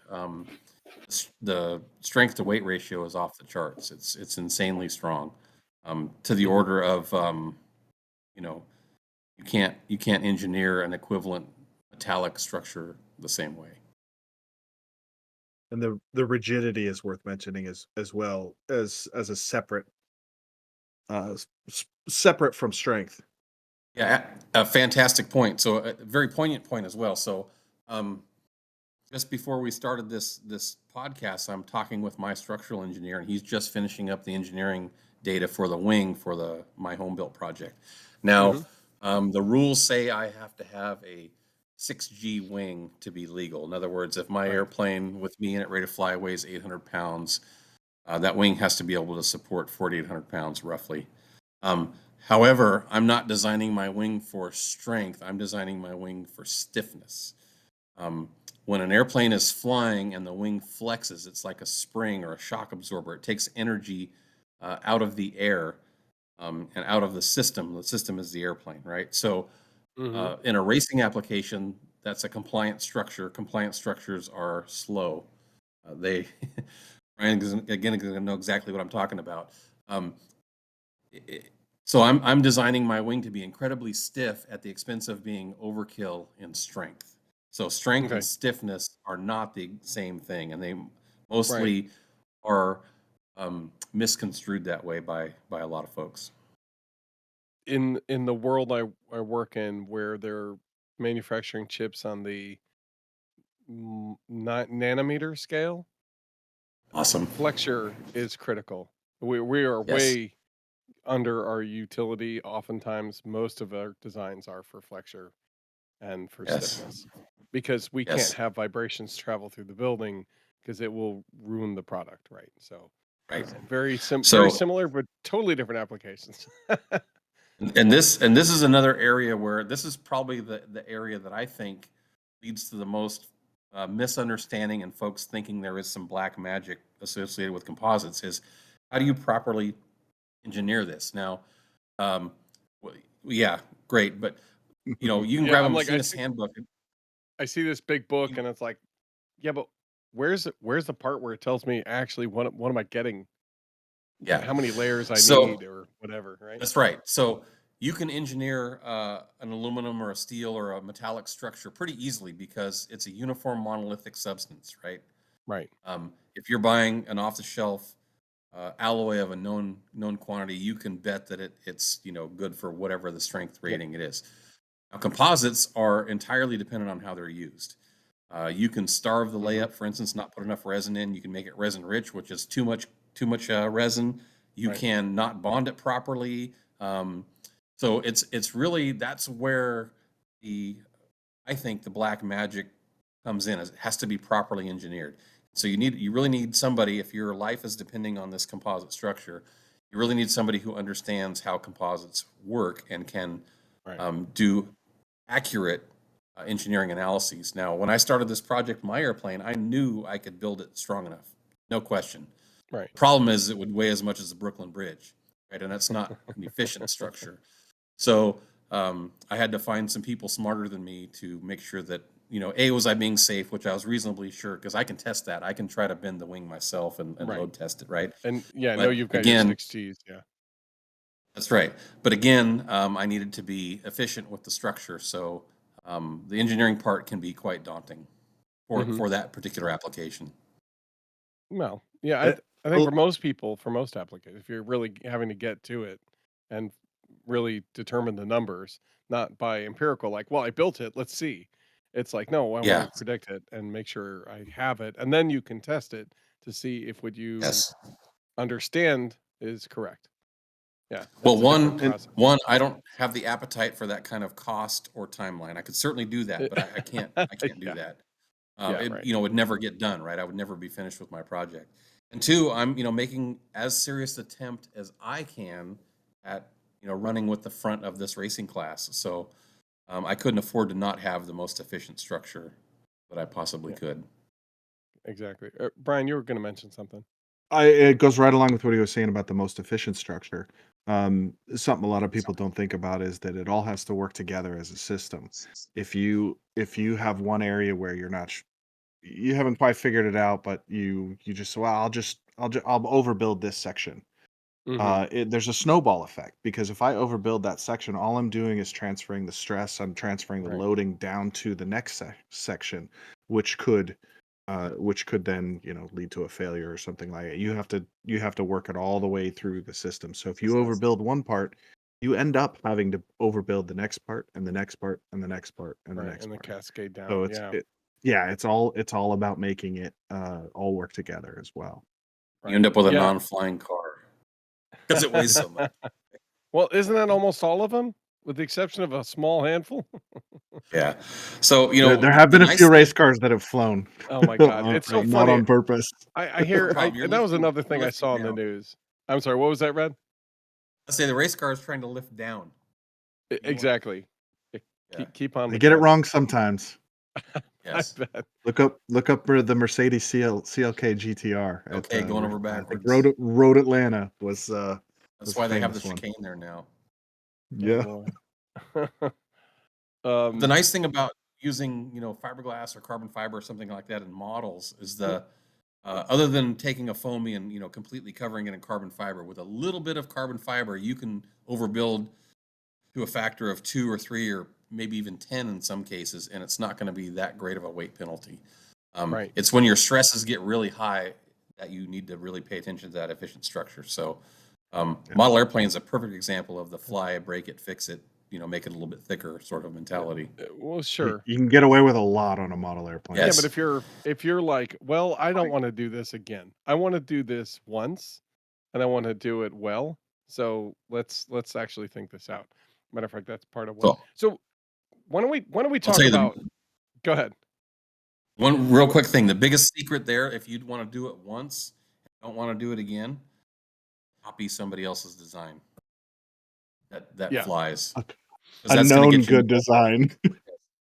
Yeah, no, and that's honestly, that's always a good way to start when you're like, well, where do we begin? You go, well, that works over there. Let's start there, and then see how what we're doing we may have to tweak a couple things, but like that's a good start to get the You ball can rolling. innovate from there. Yeah, exactly. Well, and that applies for a lot of different things, even foam board. Limit the number of variables. I started with the geobat on purpose, right? Everybody talks about the geobat, and I watched it fly. No good and I'm flyer. like, right, it's a known good flyer. I didn't want this to have weird stuff going on. I wanted to be simple for beginners. So let's start with that and see where it goes, right? I modified some shapes and did some things, and that might make it really awful, but we'll find out. Same You idea. limit the number of things you change at each step, right? You what? limit the number of variables. Oh, shoot. Okay. I thought I could do them all at once. No, I know it's absolutely right. As a matter of fact, there's a couple interesting articles, scientists who are like, well, when we're doing tests and we're trying to figure out which ones had what effect, you can actually test 6, or I think there's a matrix. You can test 8 different things, and if you do them in a certain way, you can determine exactly what did, with 8 different factors, you can test like 3 times or 4 times, and based on what comes out, you can determine exactly what the problem was. Yep, Right? it's called, Exactly which one did what. What is that? Design of experiments is what it's called. Exactly. And so you limit the amount of iterations, but get far more information from those couple experiments. And it's interesting because I was like, whoa. So that's good. Look that up if you're interested in it. Go look it up, because if you're looking to say, well, I want to do a bunch of different ideas, but I don't. You just have to understand it and carefully document is what I got from the video. Very carefully. Very carefully, because otherwise you'll be like, oh, these results don't mean anything because I can't remember what was what. Kind of important. Anyway, all right. Before I get too far off track, I did want to start. I mean, we've introduced what a composite is, so let's look into what are the materials that we work with in RC, and then maybe sidetrack. So what are the fabrics that we use? What are the composites that we impregnate it with? Typically, yeah, why don't we start there, and then we can see if that transfers over to aviation. Some of it obviously does, and some of it's like Sure. that's never going to make any sense there. Yeah, full scale aviation. Sorry, go ahead. So I would say probably the most common things that we see in model aviation is fiberglass cloth and some sort of resin. The resin is usually epoxy based. It's not always epoxy based. That's probably the most friendly from an odor standpoint and a toxicity standpoint. There is Mhm. also, um, polyester resin, which is very common in surfboards because it's Okay. cheap, but it doesn't play well with most styrofoams that we find in the hobby. So, um, So it just now interacts we're and it seeing more. dissolves them, or Yeah, it makes a gooey okay, mess. okay, gotcha. So surfboard foam, for instance, is a very, very dense closed cell foam, and Yeah, it's fine with polyester resin. But if you use polyester on a typical um, hot wire cut foam wing, like a Dow blue foam yeah, or a pink foam or a white foam, it just makes a gooey mess. So usually it's epoxy based.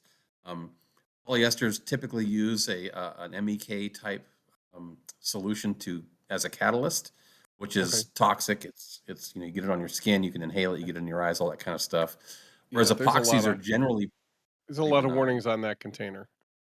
Yeah. So like your epoxy, 5-minute epoxy, the DevCon epoxy that you use now, that's not a laminating resin because it's too thick, but you could thin it out and you could use it to impregnate some kind of fiberglass cloth. But there Mhm. are special epoxy resins used for that, even within the hobby. So West Systems markets to the hobbyists. They make a very nice epoxy resin system. Okay, Um, Bob Smith Industries, if you ever use Bob Smith CA glue, they okay, make finishing resin, and so does Zap. okay. Yeah, Couple, yeah, there you go, exactly.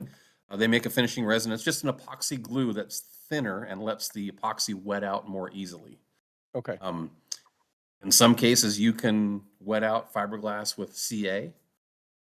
It's pretty common on small models if it's on a substrate that's compatible with CA. I use thin CA to harden the fiberglass. Thinner section of a wing, for instance, on a wooden model, you could do that.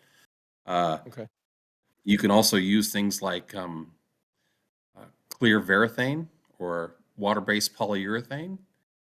There are a lot of Yeah, different ways to harden these materials. It's the same sort of analogy as using, again, like brown paper and white glue. It's right. very similar to I, that. Or I was actually gonna suggest, like, I know that sounds probably inefficient because it probably very much is, but I saw somebody build a kayak out of effectively burlap sacks and wood glue.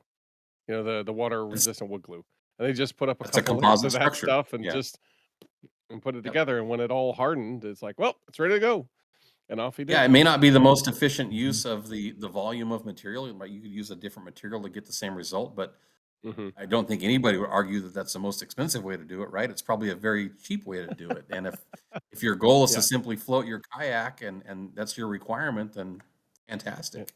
yeah. So it's You always a you just trade-off. did it for you always did it. You just did it for a couple bucks. Yeah. Yep. Yeah. Yeah. Yeah. Do And you, a lot of hobbyists are always looking for what's the reasonable way to try this, right? What, Yes. especially if you don't Well, know.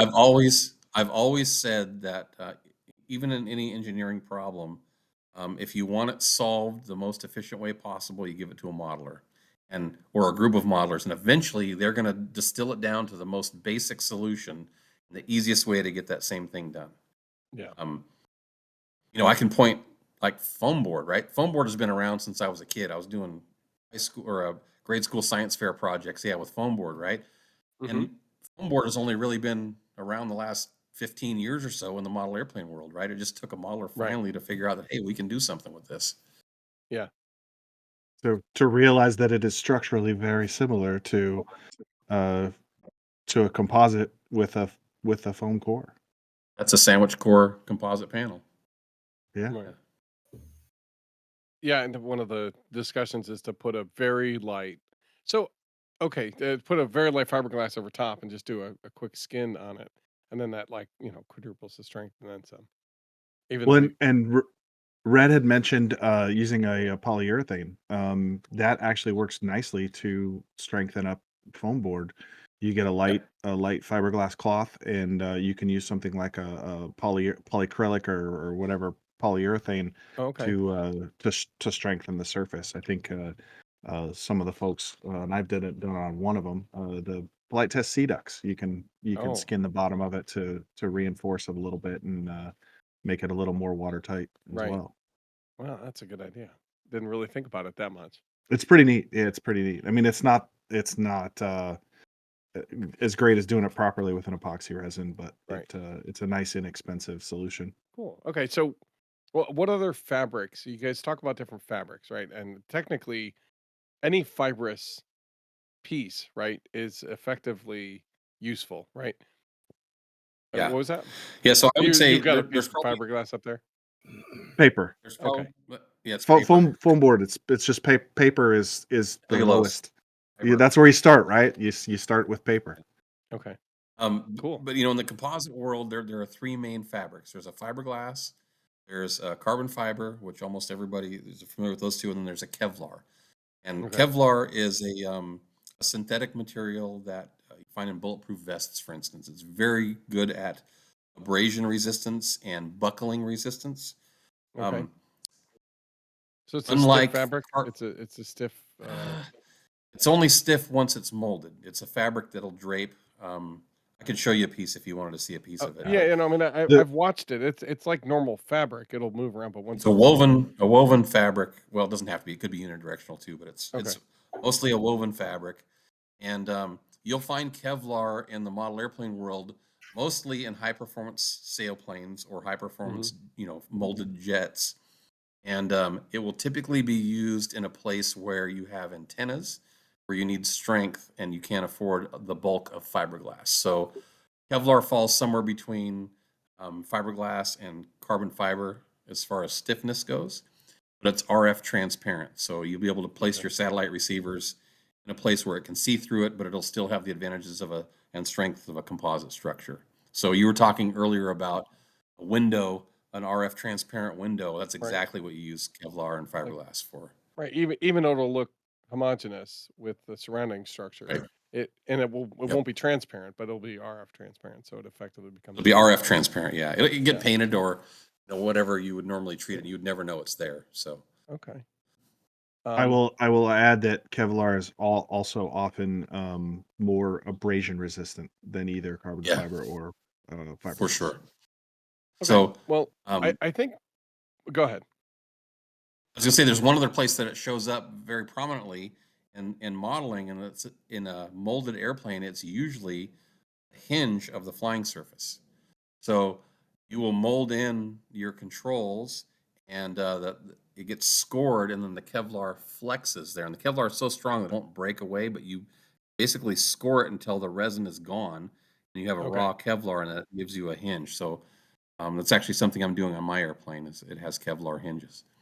Oh wow. Yeah, the fibers of the Kevlar being plastic based are a lot less brittle. Right. Trying to think of They the words. they A lot less brittle than either the carbon fiber or the fiberglass individual fibers. They So can- that they perform really well in that flexure case, and that's why they're good for abrasion resistance as well, excellent. and for Stopping bulletproof bullets. vests too. Yeah. Right. Yeah. Yeah. Right. Stopping bullets. And out Because of all the they stretch. Yeah, they stretch instead of correct. I was wondering, do they stretch or do they? Well, I guess that's technically what elongation is when it's flexing. The one side is stretching, the other side is not, and Yeah, they they're can handle the they're stretch, the elongation. so a couple quick things. Out of all the composite materials, Kevlar is my least favorite to work with because it is a pain in the butt to cut. Yeah. It is so strong, and it's very slippery. So a regular pair of scissors, it just pushes the Kevlar out of the way. So you go to cut it, and it just pushes it out of the way. So here's a tip for all you wannabe composite folks that when you buy a pair of scissors, they'll sell a pair of Kevlar specific shears, and they're usually like 80 or $100, right? Well, this is a pair of Quinn. I'm not shilling for anybody, but I bought these at Home Depot. They're like $18. Right. And all I've done is I've taken this edge and I've run it on a bench grinder, to make this edge porous, so it's like notched. Now Yeah. these grab carbon fiber and don't push it out of the way. They hold it in the jaws, Right. so when you cut, it will actually cut the carbon fiber. Brian's Hmm. nodding his head too because he knows how much that stuff sucks to work with. I But- haven't done much of it myself, but I've gotten to watch it happen live. Yeah, it's a pain, but it's necessary in some spots. So if you have to sand it, it's horrible. Brian mentioned abrasion resistance earlier. I will, if I'm doing a layup with carbon, I will go to incredible lengths to make sure that it's nowhere near anything I need to sand, because it doesn't sand. It fuzzes up, and it's like rubber in that case. One tip is, if you have to sand it, you can harden it with thin CA, sand it until it fuzzes up again, harden it, sand it, harden it, and it's a pain. So Good tip. I recommend not using Kevlar unless you have to. Great tip. We'll have to make a mental note of where that is. Start adding some of these up. It's one of those wrenches in the toolbox, right? You got to pick the right wrench for the right job, and there's some places where Kevlar is absolutely indispensable, and there's places where it is the worst thing in the world. I believe Usually it's the second thing. Most times, yeah. And I'm sitting there going like, well, so when I'm looking at like, okay, well, I want to build a composite plane, right? I'm sitting there looking at the materials, and I'm like, holy cow, there is so much, I'll call it beyond the composite, right? It's beyond the epoxy and beyond the fibers. Joe's got a cat that made an appearance, so hopefully Trying to pet him when we have the video up. But yeah, so it's one of those deals where you're just like, what in the world? Yeah. Yeah, so there's okay. a little bit of homework that has to be done in choosing the right fabric, because there's different weights, there's different weaves. Right. Well, let's talk about that then with fiber. For example, let's pick one, right? Because every fabric has those items, right? They have different ways to weave. They have different, but they seem to be similar across the different fabrics, right? Yeah, there's a few different let's talk weave about types, and you can really go into the weeds with that. If you've got a couple minutes, I can grab a couple of samples to show you. But basically, most common weave is a twill or a 2x2, which looks just like a checkerboard, right? So right, it's what everybody is familiar with the carbon fiber pattern. Yeah, so you right? just have just a crosshatch that looks like that. Now a 2x2 will have two of these bundles next to each other, and they go under 2 and then over 2 and then under 2. So it's probably helpful to back up just a little bit to talk about what these materials are made out of, right? Okay, In the very most basic sense, they're just yarn. And these yarns are gathered into bundles called tows, and the tows are then woven into the fabric. Now, when you see, for instance, in carbon fiber, you'll see like a 3K or a 5K or a 12K weave. Now, what that means is, for each one of those tows, a 3K fabric has 3,000 strands per tow.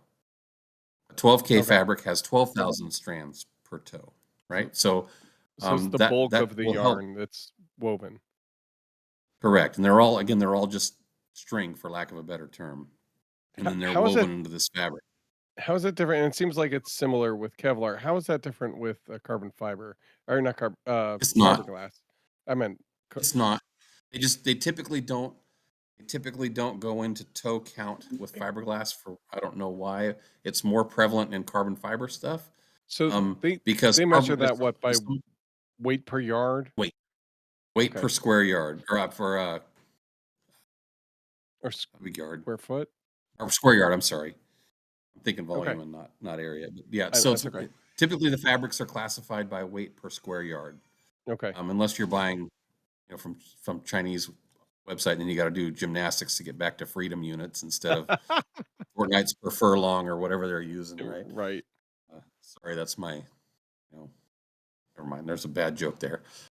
Great joke. But anyway, okay. Yeah, so all the fabrics are usually weighted or sorted by weight. Right. The lightest of fiberglass, for instance, that we can find is usually around a 1/2 ounce to 1 ounce per square yard. That's what's called a finishing weight, and that's what you would put on the outside of an aircraft that you were preparing for paint. So you're not necessarily using that for primary structure. You're just trying to toughen the surface, and then it'll hold a primer, and you can sand it smooth, and then put a scale paint job on it. That's pretty common. Okay. If you're building structure, you're mostly going to be working in probably the 3 to 6 ounce range, maybe up to 9 ounce. That'll be a fiberglass fuselage in multiple layers, or maybe a blend of those. Maybe most of the fuselage is like 1 or 2 layers of 6 ounce, or 1 of 6 and 1 of 4, with some 9 in the firewall area or the landing gear area, or something like that. Okay. And go ahead. No, that's I'm just noting, like, I was going to say, so when you're doing a project, you're lining up like a bunch of, almost like with balsa, right?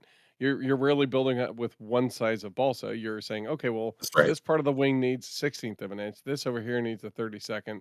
This needs some Yep. quarter by quarter, because this Yep. is the mainstay. Yeah, and you got to pay attention to what's where, because it makes a difference. And so same You're with basically fiber sizing. and carbon You're fiber. sizing the fiberglass to the proper job. So, again, in the model airplane world, there's probably 3 or 4 weight fabrics that get used the bulk of the time. Right. And, as far as weaves go, you can kind of not pay attention to that. It doesn't really matter at the weights we're working with. Now, if you're doing a very pretty thing where you're going to see the weave, you might want to choose like a satin weave or a twill weave or something like that visually looks better. Some of it drapes a little easier. So if you have a very tight thing that you're trying to skin or wrap or build this part in a mold or something like that, you might consider that. But for the most part, you don't really need to pay attention to weave. Right. Okay. Well, that's good to know. Then Other than for visual carbon- appearance. Correct. And even so, on fiberglass, it kind of doesn't matter, because nobody wants to look at raw fiberglass, right? Everybody wants to look at raw carbon fiber. Right. No, Yeah. you want to, you're going to paint over that likely with a primer and then a paint coat. Yeah. Okay. Typically S glass is the most common glass that you'll find. Right. And it's easiest to work with. It drapes, it's soft. It's easy to wet out, things like that. No, as I understand it, S-glass is structural glass, right? That's as opposed to what other kind is there? E-glass, which is just a different weave. It doesn't have the same uniform structural properties. Okay. So S-glass is basically the same in all directions. Right? Okay. E-glass, you got to pay attention to how it goes in if you want to optimize your structure for strength. Okay. All right. So that brings me to a great segue. Give me 30 seconds to grab something. I'll be right back. Go ahead. Brian, you have anything you want to add to that? Or Joe, you have any question you want to make sure we bring up at this point? Red's nailing it. I all I can do is smile and nod. Yeah. And thumbs up occasionally. Oh, he's speaking so far above my head right now. Yeah. No, I'm not. It's just. Well, I don't think Joe's really looked into the fiberglass world. Like, I literally have a couple buckets down there with a whole bunch of fiberglassing stuff. My goal is to make one. I want to make a Prandtl wing with fiberglass and have something a little bit more, I'll call it more durable and more aerodynamically, I'll call it perfect, maybe a little bit better than the foam board amalgam that I put together, right? And so I've been looking at that. I also want to build a dragonfly. I want to hot cut the foam and then do a wet layup style deal. So I've looked into this and started down the path. That's part of what started this whole, like, we need to talk about this, because there is it's a thing. I mean, it's overwhelming with the amount of differences, and the truth of it is, once you understand it all, it's all the same stuff. A lot of it is brand name. A lot of it is a trade, a trade thing that they'll call their certain thing that's, Ford versus Chevy, but they're both trucks or whatever. It's very similar. So I'll tell you what, I'll make you a deal. When you decide you want to do that, call me and we'll FaceTime, even if it takes a month of nights or whatever, and I will go through the steps with you and we'll make that happen. All right. Are you gonna how early, when I'm hot wire cutting the foam, or after that? I would start with the hot wire cutting of the foam. Yeah. Okay. Well, I'll call you in a week. After build Yeah, drawing's because done, yeah. well, because the making of the templates before you even cut the foam, there's a whole knowledge base that I can give you there that'll help you out. And if it's yeah, exactly. I can give you some pointers there to make your life a little bit easier, depending on how you're going to build it down the road. So, Yep. yep, Absolutely. yep. So what I went and grabbed is just a piece of carbon fiber fabric. This is just a offcut. Yep. And I just wanted to show you some of the things about it. Now, carbon fiber, there are far fewer choices that the modeler needs to be aware of than what you'd find in fiberglass. And that's because, one, it's so expensive that, in other words, stuff that we use for modelers, it's going to be largely one thing, and that's what they call style 282, which is a 5.7 ounce per square foot regular 2x2 weave carbon fiber. So this is probably the cheapest carbon fiber you can find. Now you can find lighter weights of this stuff, and this is I want to say this is a 3K fabric. Okay. You can find lighter weights, but it's going to be insanely expensive. You can find this stuff for, depending on how much you buy, $5 to $12 a yard, something like that for this. That's that's really good. Actually, that's yeah, not bad. So I've purchased a couple of 100-yard rolls to build my airplane. It's a little bit worse when you buy it like that, but it's the most economical way to do it. So what I'm going to show you here is, hopefully this will translate on camera, is I'm going to try to pull out one of these toes. So this is just, all right, so there's one 3K bundle. I don't know if you can see where one bundle Let me try to pull carbon fibers. Of toes. Let me see if I can pull one out of the middle here, and you can sort of see this, right? Right. So there, you see it? Grabbing one of the strands at the end of the weave and yoinking it out of the fabric itself. You can see where I've pulled it out there. Okay, yeah. Yep. All right. So anyway, all right. So now I've got, this is called a toe, right? This is and these toes are bundles, and these are all fibers just in a straight line. So one thing that you have to realize when you're working with this stuff is it has not zero, but very little compression strength. You can push it and it just folds up. Yet this one toe would likely hold my body weight without any resin in it. If I just hung myself from it, that is enough strength to hold my entire body weight off of the ground. Intention. So you always have to think about composites in tension for their maximum strength. If you use them in compression, you're not using them properly. Well, I should say you're not using them to their greatest efficiency. Right. You're not maximizing their use, right? You're relying on the resin's compressive strength to do the compressive work, I'm assuming. Yeah, it's not, you're going to be disappointed, and you end up with an overweight. Yeah, it's very poor. You're better off using balsa wood or foam board or something like that has better compressive qualities. So it has to be used correctly to be of any benefit, other than looking nice when it's clear coated. Right. So for instance, on a wing, like let's say you're going to do a strengthen a spar, for instance, right? Yep. You would want all the fiber oriented along the span of the spar, and not, for instance, in a tube, right? A tube is a very weak structural member or use of carbon. A lot of guys will use, I put carbon fiber spars in.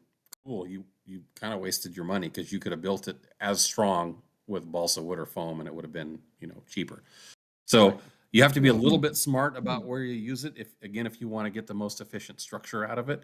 But if you're trying to brute force something, wrap it in carbon. If you don't care what it weighs or how much it costs, or the bulk of material, you're going to get an amazing amount of strength out of it. So designed for tension and not for compression. I gotcha. Okay, so compression members, ideally some other material. If it's a tension piece. No, but just not necessarily a different material, but just used where it's oriented properly. So if you have, for instance, a sandwich panel, right, in compression, if it's bending, the top is going to be in tension and the bottom is going to be in compression. So if you have if you take the piece of foam board that Brian was showing earlier and you just flex it, The top is in tension and the bottom is in compression. So if you just orient this correctly, you can solve that problem. With the okay. Yeah. Yeah. As This is a different way of thinking. Yeah. And as an example, so I have a couple of carbon rods here from Windcatcher. This one is like a smaller one. You'll see this is they call it pultruded. And it's so all the fibers are all along the axis of the tube. Mm-hmm. It's a small Right. diameter And tube. it's So impregnated you with resin. Right. and it's impregnated with resin, and you'll see a lot of these as spars because that's a very efficient way to use it. Then you'll also see ones that'll take the carbon, and if I can get it on the camera here, Yeah, this I can is see a the woven effect. turned into a tube. And this, while it looks way cooler, it's not nearly as efficient use of the carbon for like a spar application. This is more so it looks nice. I'm assuming the long fibers are not perfectly aligned with the length of the tube itself, so you're not getting the full tension. You're getting Are it you just kind talking of about it on this one? with the weave. Yeah. Yeah, yeah, I yeah. mean, Because like they'll you said, be looks awesome, but it's not. yeah. You're not getting the actual linear strength of Yeah, the it's toe. definitely the woven one is definitely more for appearance, as Red was saying, Yep. and then the pultruded one where they're all aligned definitely works better because then all of the fibers on the bottom half when your wings flex, all the fibers are all in tension. Right. It just you don't want that rod to crush because there's nothing holding the pultrusions from splitting at that point. So Right. that's the weak part of something like that. Where if you do get, and that's why I noticed with one of the items I have, they have an insert to make sure that it's solid, where there's going to be I'll call it a compressing force in the tube. Yeah. That way, it's Yeah, compression transferring. loads on pultrusions are horrible. Pultrusions are awful, right? Yes. Because you're Oh, they'll relying split. Yeah. on the resin to basically do all of the compression resistance in on that tube from. So if you were to push the top and the bottom of a tube, if you're not the sides split open, Yeah. right? And that's what Pushing you'll see. in. So, but if you fill Yeah. the Or inside with the solid material, it will transfer the load straight through, and it'll just do its work and not actually crush and split the tube itself. So, yeah, it's really important if you're doing that kind of thing where you've got a ring and you're screwing a screw down to clamp onto your pultrusion. You need to have something in the hollow of that tube to take that compressive Yeah, force you'll and not. crush it and split it absolutely. Yeah, with an right. Yeah. amazingly low amount of force. Yeah, I mean, I wasn't thinking about it, right, at all when I bought this kit, and it's clear that he's like, "No, no, no, it's in the directions." And once I saw what was being asked, I'm like, "That makes perfect sense." Because there's gonna be like, there's we'll call it the stiff part, and then we'll call it the main part that has a little bit of flexure. It's going to concentrate the stresses at the difference of that joint, where that's bulky and thick That's and right. strong, Yeah. and then the rest of the thing, it will concentrate that crush load at that joint, and if you don't have Mhm. something in there, it's gonna break apart. And obviously, they must have had that Right. issue and either thought about it ahead of time or through testing figured it out. But I was like, oh, that's a really smart way to solve that concern, right? Like, good on them, and I appreciated that very much. Oh, I grabbed another couple of things while Good, Brian yeah, he reminded me. But this, a good way to add strength on the cheap if you want to start playing with composites is to buy tow. A tow normally comes on rolls, but you can buy yep, this stuff. This is like $5 or $6 worth of 3K tow here. Now, in this case, yep, you would use it to laminate where you want strength. Let's say you have a foam airplane that the wing flexes under G, right? So you right, would take this stuff and paint it on the bottom of the wing, much like you'd use fiber filament tape for. A lot of guys do that too. So a cheap way to basically not add any weight and add tremendous amount of strength by using this accordingly. Brian also mentioned a pultrusion there, and what I grabbed is a little bit larger pultrusion than what maybe flatten. most folks. Yeah, same stuff, man. So this is a 90 thousandths thick by half-inch wide, 100K pultrusion strap. So this comes on a giant roll. See, in this direction, it's quite flexible. And this Okay. way, you're not going to get a flex if your life depended on it, right? Right. Now, the interesting thing about, if you look at the cross section of this, there's not a lot of area there, right? Mm-hmm. There are 25 of these total in the wing of my Formula One airplane that will handle over 15,000 pounds of weight across the wing, right? And not break. So, give you an idea, 25 bundles of this, we're talking an area about like that.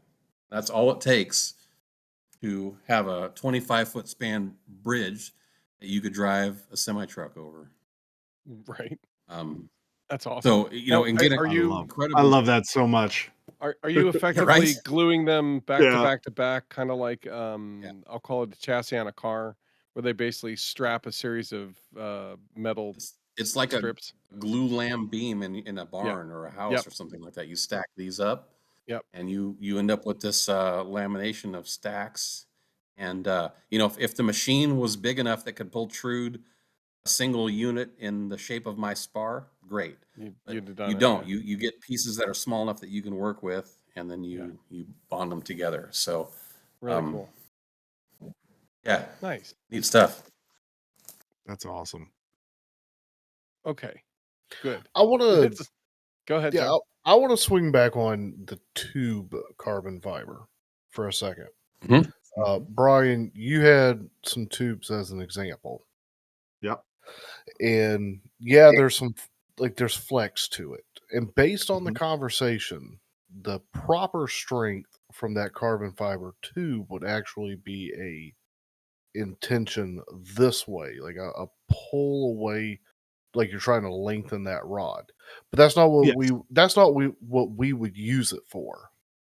We would Right. Yeah, there you go. wanna There's use it, we would want to use it as a spar, and maybe even like a spar to, like, if we were to do removable wing segments, to then like tie onto another carbon fiber rod. So what is it that, because you were saying it has still got strength, so why is it coming from some of the resin aspect of it that it has strength? I recognize when it bends that the outside of the bend becomes tension, but then the inside of the bend you're putting in compression.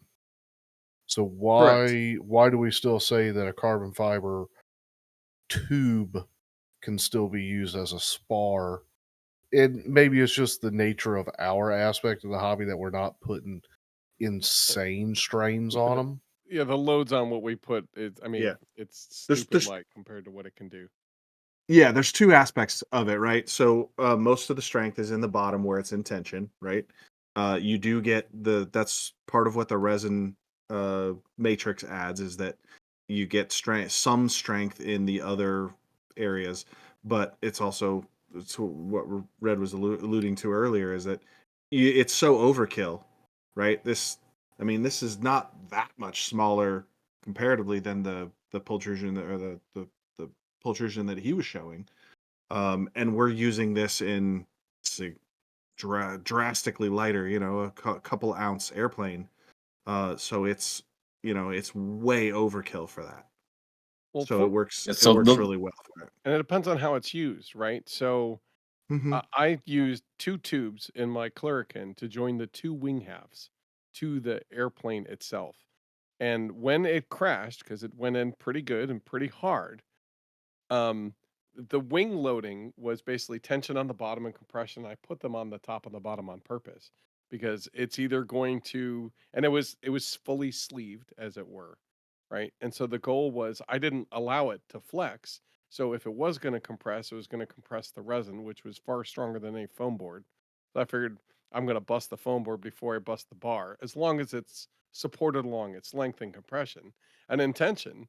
That's what it's designed for. So generally speaking, as long as Yeah. I'm not bending it too much, and so what I ended up having is this giant 10-foot wing, and these 2 little carbon fiber spars on the top and the bottom effectively are the I-beam top and bottom. And it really, it outperformed what I expected. I really did expect to have a failure. Whereas, for example, the carbon fiber tube, the big one the 19 millimeter one that we used for the Noob wonders, same wingspan, roughly same area. And when that crashed, because it had 2 pinch points and it flexed in the crash, those pinch points caused the pultrusion to fail. It created a crush point and a pinch point, so it allowed the whole thing to kind of give. Now, if I had 2 tubes, one top, one bottom, it would have had a far less likely chance for it to have failed, the carbon fiber tube in that crash. Even though, Did, I mean, it may still have, because it was did pretty we bad. crack one of the carbon fiber tubes? Yeah, we did the one. The first one. We had an extra one. Not at flight test, but remember that first crash Right. that we went and there was lots of tears, and then we Mm-hmm. decided to rebuild 2 weeks later, or within 2 weeks. Yeah, the Yeah, that second noob original, crashed, and then you had to yeah, rapid fire build it. yeah, that one of the carbon fiber tubes failed Oh, miserably. wow! Yeah, I missed and that it part of the cracked equation. along My the bad. protrusions. I Yeah, would I would I would rephrase that in that the design failed.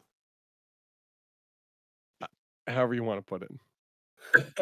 I'm So sorry, I couldn't help it. I couldn't help it. That's fine.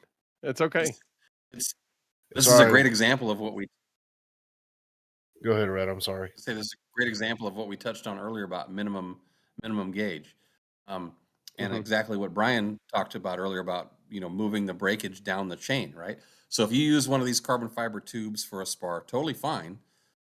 It's likely stronger than all of the surrounding material, right? Is it the most efficient shape for the job? No, absolutely not. In fact, I believe Brian was holding up a rectangular pultrusion earlier. If you were to properly design the spar for the load of the airplane, and you took the amount of carbon fiber that's in that tube, you could probably take about 80% of it away and have a more efficient structure, lighter weight. But you don't Yeah. have the convenience of the tube. So we buy tubes and use tubes because they make great sockets. You can slide things together. They're not directional. So in other words, you can slide the tube in and out. You can twist it around, do all that kind of stuff. So it makes a lot of sense Yep. to use that, even though it's not the most efficient use of the material itself. Yep. Right. If that makes sense. So Plus, even though they're we're not cheap and tensioning accessible. it this way, it's got Right. good Yeah, enough because bending qualities. this is only a couple of dollars, and that's Yes. that's why it ends up being popular in the hobby in this particular size and shape. Throw Because shafts. But like you it's said, if you're yeah, trying to be efficient with it, that's not the best way to use that material. You know, yeah, Right. it is And not the and most efficient use. and the No. rectangular shape, like that makes sense to me. It's not unlike a wooden ruler, or even a Yeah. metal ruler if you Mhm. want to be like exactly that. that. Take a foot ruler or a yardstick. I mean, I did it for the Nubatros, because of how thin I wanted the wing. I knew flex was going to be an issue. But Red, I took a yardstick and then put foam over it, but made a 10-foot. I think it was 10-foot. Yeah, it was Was like my 3 sheets of foam, wingspan. if not more. It was about 10 foot was my total wingspan. So each Apologize. wing was 5 foot, and then like 6 inches or 8 inches of fuselage. It was fat, ugly, terrible.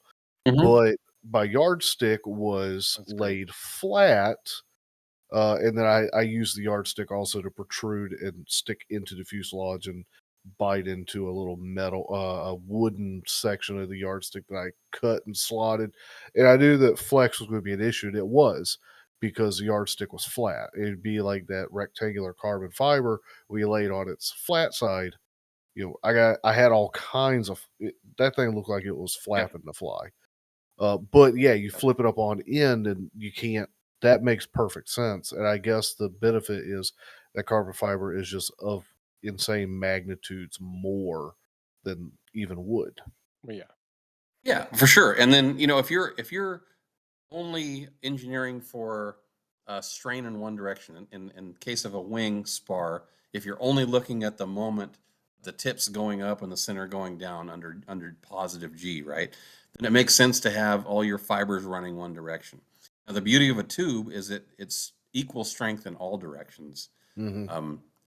Depending on how it's wound, I got to caveat everything, right? But that particular shape is uniformly structurally sound in one direction, or in all directions instead of just one direction. And I have another example here of a spar that's designed for bending in one direction only. So this is a pultruded molded carbon spar. If you look closely, you can see the dihedral angle in it. Yeah. This is for a 10-pound model glider with a 4-meter span, and it's designed for a 25G ultimate load. Right, so you can do the math. So that's 250 pounds. This is about 14 inches long. It weighs about 8 ounces, and it's hollow. So if you look through there, this is essentially an I-beam structure with a 2 outsides and two insides, or I'm sorry, 2 sides and a center. Right. This is insanely strong for what it is. I mean, if you hit somebody with this, you're going to crack their skull. It's insanely strong. So this is an example of a properly engineered joiner using carbon composites.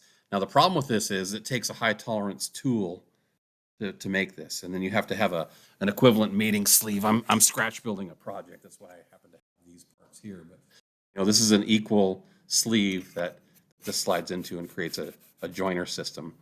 But so this is a great example of 250-pound load, root bending moment. Actually, the root bending moment's off the charts. I'd have to do the math on that. But 250-pound ultimate load across a 4-meter span. Yeah. So to get this equivalent strength in a different type of material, physically would be much, much larger than this. Even steel or something like that. It'd be probably certainly much heavier, and way, way heavier. So that's where composites really benefit. When you need to engineer to the edge of the envelope, that's where you start looking at stuff like that. Now I'm going to ask an off-the-wall question here, but related to our conversations. That sleeve. So you had your spar structure. You had a sleeve that socketed into, and it seemed like I won't say a snug fit, but it met up. And so you figure tight tolerance, you slide it in deep enough, and there's a load transfer. How well does that do forces from the first transfer to the second? Do they reinforce each other in some of those bend like those the flexing of, or are those? So with look at a tube joiner in a typical model airplane, right? You'll have a wing tube that slides into a socket. In reality, you only have to have that tube captured at 2 ends. You could leave the middle open, so you can have 2 rings and capture that tube, because it's a uniform bend or a uniform strength along the tube, and it will bend at an equal radius. So you don't have to capture it completely down the entire length in this like socket like you would here. So if you cut open your favorite brand ARF balsa wood model airplane that has a wing tube joiner, you will see most likely either cardboard or rolled paper tube in between the 2 capture points at each end of the spar. Just to guide the reason for that is to guide it. That's it. There's practically zero strength there. Right. So again, that tube is so overkill that you only have to capture, and I'm talking about left wing and right wing, right? So at the root of the wing and then somewhere near the tip, you capture, and same thing on the other side, and then some sort of carry-through structure through the fuselage. A lot of times those will be ribs in the wing, and there'll be a hole in the rib that's a little bit reinforced, and that's to capture that load at the end. Yeah, a second ring of the same plywood or balsa wood or something like that, and and then now you've got enough, and then it's the sleeve is just so that it slides in easy and you don't get it caught on stuff, I suppose. Because again, the tube is stronger than the surrounding material, so you don't need to constrain the bending moment of the tube because it doesn't matter. Really cool. Okay. Could you though, with that sleeve around your insert, would any of the forces applied on the, obviously there's going to be a transfer of forces, but is there any reinforcement that's occurring with that if you had the sleeve go the full length? Is there any reinforcement, or is it just transferring of forces? Well, it depends on how the wing is constructed. In a typical balsa built-up model airplane, no, because the sleeve doesn't touch any of the outer structure, And it's not a monocoque structure anyway because it's got a plastic film covering over it, right? In the instance of a giant scale 3D plane or something like that. Now, if you had a foam core wing and you had the sleeve and a full depth foam shear web that connected the outer skin, that's a different type of construction. like a And you rattan can style do that. construction.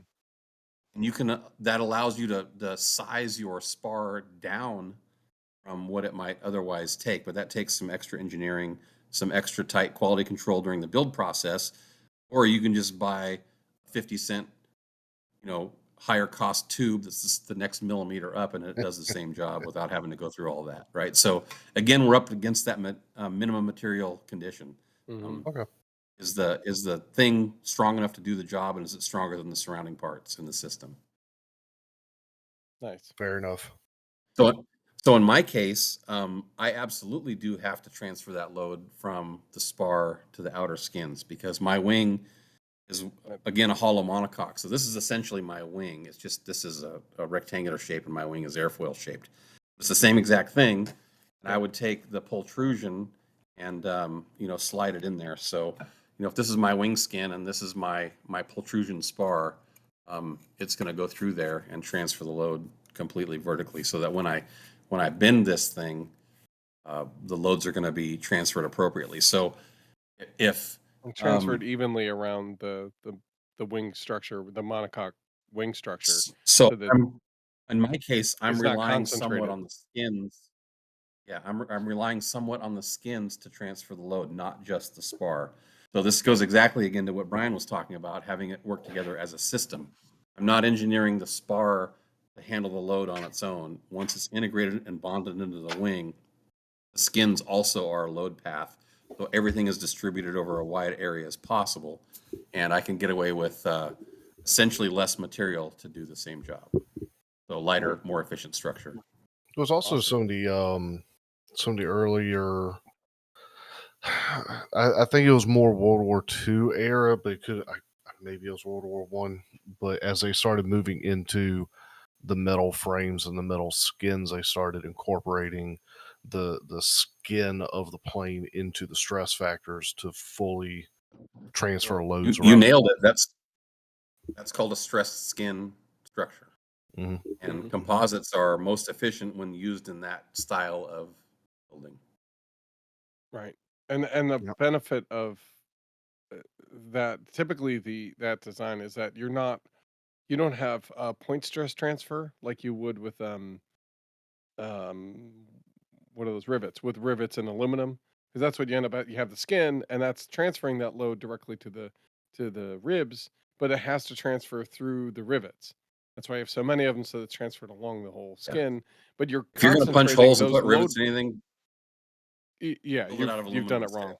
Yeah, but so by Stress creating a concentration. rib and creating a monocoque structure that is connected the entire length of that rib, you're transferring the evenly across that entire surface of the rib, and it's not a Yeah. point load transfer through and into the rib. It's a smooth load transfer across the entire structure, which is It's integrated why. through the whole structure. Right. Right, exactly. So, and that's the difference between, and that's why when you're looking at like the RV12, I think recently there were people who have a little concern about whether or not there were hole elongations Laser in the roof, cutting. right? Laser Yeah. cutting versus punching, and how that, and ultimately ended up coming to nothing really, which is good. That's good because that means that what they did was good. It just stinks that it took the effort that it did to come to that term, um, but it's good that it went through it because that really, honestly, that helped me understand that. Oh wow, that does become there could be that little difference possibly between the one and the other could really play a big difference in load transfer and longevity of the product, right? Like if you A great stress skin example that anybody can build at home for zero money, or as close to zero as you can get, is take a sheet of paper and realize how punch. floppy it is until you fold it into an airplane. Right? You didn't change anything structurally with the material whatsoever. You've only creased it in ways to take advantage of the fibrous content of the paper, and now you have a flying machine. Right? So It's pretty it's rigid. very, very similar with composites. Yeah, and I was gonna think if you wanted to look at that also, take a 3-ring binder and a piece of paper and pull on the paper. and see what it does to the holes. That's what's happening in the Yeah. airplanes at the rivets, That's right. which is And yeah. Which is it's why a when you and it's reinforce those little rings at the ring, like all of a sudden your paper won't tear out at all because you've got that little bit of extra of what it needs. Hey, go ahead. and it's a good it's I was just gonna say it's a good place to understand the difference between the stiffness of a structure versus the Any strength of the material. structure. Yeah. Right. Yeah. Yeah. It's really I'm really glad we're going. This is like half my bailiwick. I love this. This is the best. And I did have one other. Well, I've been holding this for a while. One other tip that for a lot of the people who are listening, a lot of us build the foam board airplanes that are very inexpensive. And we talked about doing a tube for a spar, but just getting some of the really cheap carbon strip. This is a little big, but like a 5 millimeter by 0.5 millimeter thick, and just cut a slot or put it down the side of the foam spar and just glue it down, or cut the slot, press it in, and put some glue down on it for to add a lot of rigidity for Immense almost strength. no Yeah. weight. Yeah, immense more strength, a lot more rigidity. Right. And it's very inexpensive, and virtually zero weight, relative to the lightweight foam airplanes. I Well, don't think a lot of people realize that when you embed something in we'll call it a continuously supported format, right? That's what you're doing when you're putting that strip in there in the foam. The foam is continuously, not a lot, but continuously supporting we'll call it the floppy direction, right, of that strip. Which means so when that floppy is trying to stress, when it fails, it's going to rotate as it stresses, right, as it fails.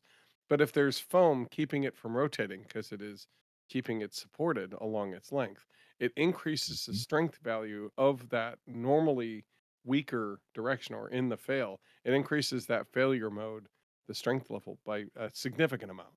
Which is why in buildings, you have a bunch of supports along the way in the form of either your concrete deck, or you have a support beam bust, kind of connecting in along the we'll call it the carrying beam. That beam is 10 times stronger because of those beams kind of attaching into it and having that bigger beam carry the load. If it didn't have any of those, it wouldn't have as much capacity.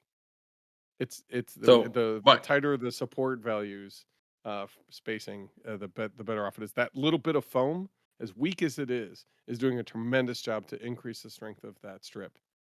It's keeping it bending this way instead of And then this way. right, instead of bending in Yeah. the weak direction. so what Brian talked about doing there is, slitting the foam fan wise and putting, carbon top and bottom or whatever. You are in effect building an I-beam. Yep. Exactly. You just built a Exactly. sandwich composite I-beam, which is insanely strong. You'd be really surprised how little carbon it takes to put across a raw foam core for you to be able to stand on it. I'm about to And find out.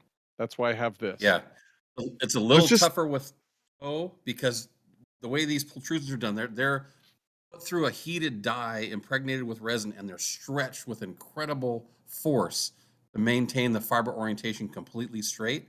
Right. With your toe, you're going to have little wiggles and stuff, and it's not under tension, Right. so you're not getting the maximum out. But it's a really, really good alternative. Right. Yeah. what- I was gonna do one layer of fiberglass, a layer of toe on top and bottom of the main spar of those bigger wings, and then doing another thing of fiberglass on top, and then that way it's just this really long, rigid. And I wasn't even gonna talk about to resist twist, putting a kind of a diagonal coil, to make sure that when it's trying to twist, it's going to encounter the structural Yeah. capacity of this in either one direction or the other. That's what they do in helicopter blades, and what they do in Yeah, some for fighting torsion. right, to combat torsion. But Yeah. you can, if you orient it in certain ways and you limit how often it goes one direction versus the other, you can predict under load how it will twist, which means you can create during a heavy load situation a slightly, we'll call it Prandtl twist, naturally occurring because it's weaker in that way, so it will twist as it gets overloaded, and creating. So now maybe, you're talking about yeah, aeroelasticity, which is a whole nother really fascinating thing to deal with. And someday when we have more time, I'll tell you about how I'm incorporating that on the wing on my racing airplane. But yeah, it's very cool. You know what I just I don't know how heard? much time you guys have. We're going to have Red Another back. episode. Yeah, we're having Red back. One quick it's tip good. I want to give you, especially when you're using tow like this, is you found out earlier about stress risers, whether you realize it or not, because when your airplane crashed, it broke where the carbon stopped, right? Because you create a stress concentration where it's super strong and then it's not. When you put your tow on your airplane, your spar or whatever, take the toe. I realize how dark this is, really hard to see. It's okay. If you take the ends of the toe and spread it out, kind of like a paintbrush. I don't know if you can see that. Yeah. This will dissipate the stress out the end of the individual fibers instead of being truncated in a stress riser at the end of a blunt toe. It will Here, we be use my also I 5 like head. that. less My likely 5 to head, you can slip see it. in the resin, right? Because it can't go. Well, directly. it will be more uniform strength concentration. Yeah. Uh, Yeah. Good. So it's one less. It's moving the failure further down the chain. Right. You notice we keep talking about the same sorts of things. Yep. It's very simple concept. Just use it in ingenious ways. It's turtles all the way down. Okay. So let's say we've talked about the kinds of fabrics. We talked about the kinds of resin. And that was like an hour on fabrics. I know. Oh, man, I know. Look, well, it's so you need. I feel like it's important. Though I'm not upset with that. That's a good thing because it's important to understand the role it plays because it affects how your structure will react to load when it's done. Yes. Right. It's critical. Yep. Also, like if you cut in the linear, right? It's kind of with any kind of fabric.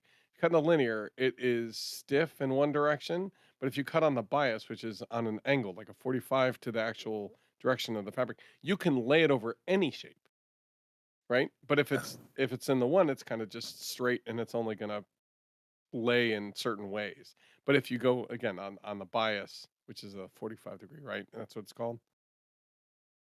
You end up basically allowing the fibers within the weave to move ever so slightly to conform to whatever shape. Well, that whole checkerboard thing, it'll bend and conform around odd shapes. And that's how you can get that fabric. It would normally probably not be able to bend as much as you want it to without breaking. That's right. To be able to do If you that have a complex shape, an inside corner, or a wingtip or something like that, put your fabric and lay it on the bias. So if your wingtip is just imagine it being horizontal, right? Don't put your fabric on like this where it's 0-90. Orient it like this where it's on a 45, and so that you're not directly bending toe in like line this. with the toe, If it's on a 45 like this, you're creating this kind of X pattern. It'll bend much more easily this way.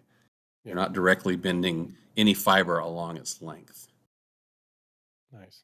Okay, so let's talk about layups, right? Layup types, because as I looked into this, there's two major types that I saw. It's for RC, and it seems like in general, right?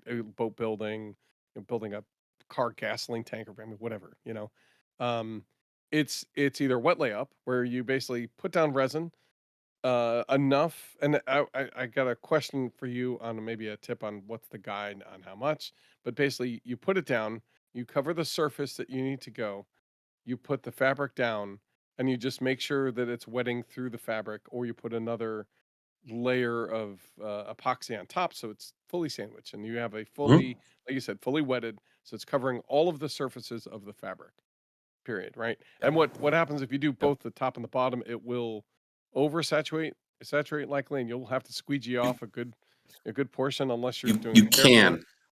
Yeah, you can. So there's a couple.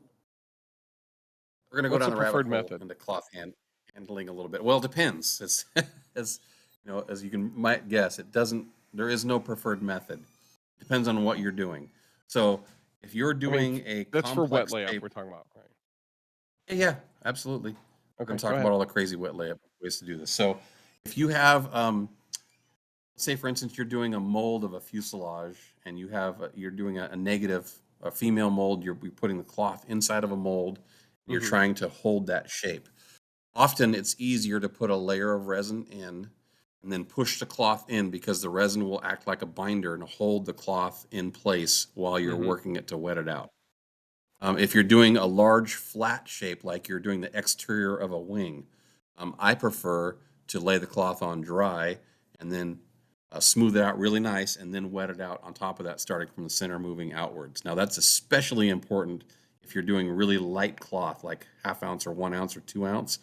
Don't try to wet your part first and then put the cloth on because it'll just be a mess. You'll never get it smooth. Okay. If so, it depends.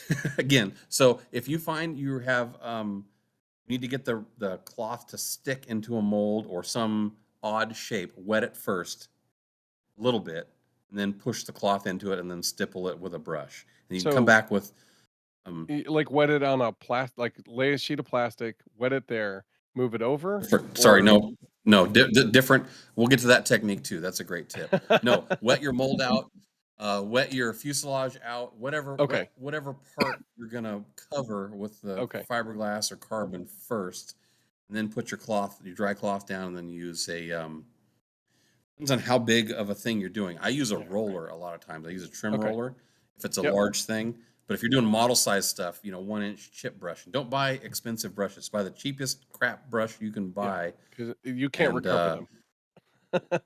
no, don't even try to clean them. It's absolutely futile. I know some guys swear by it, and they're wasting their time. You spend far more time and money and acetone trying to clean your brushes Oh than my throwing God. away a 50-cent chip brush, right? Okay, gotcha. Um, Another tip is glue the bristles at the base of the chip brush where the ferrule is, the metal ferrule. Run some Yep. CA around there. Pull all the excess hairs out first. If you're trying to do a nice layup and you're trying to get a clean, Okay. clean part, glue the hairs in because they'll come out because they're cheap chip brushes. It's the same reason you Right. bought them in the first place, right? Is a Right. bad thing. That Okay, makes so sense. that's a direct wet layup. Now, what you alluded to earlier is about wetting the cloth out between plastic.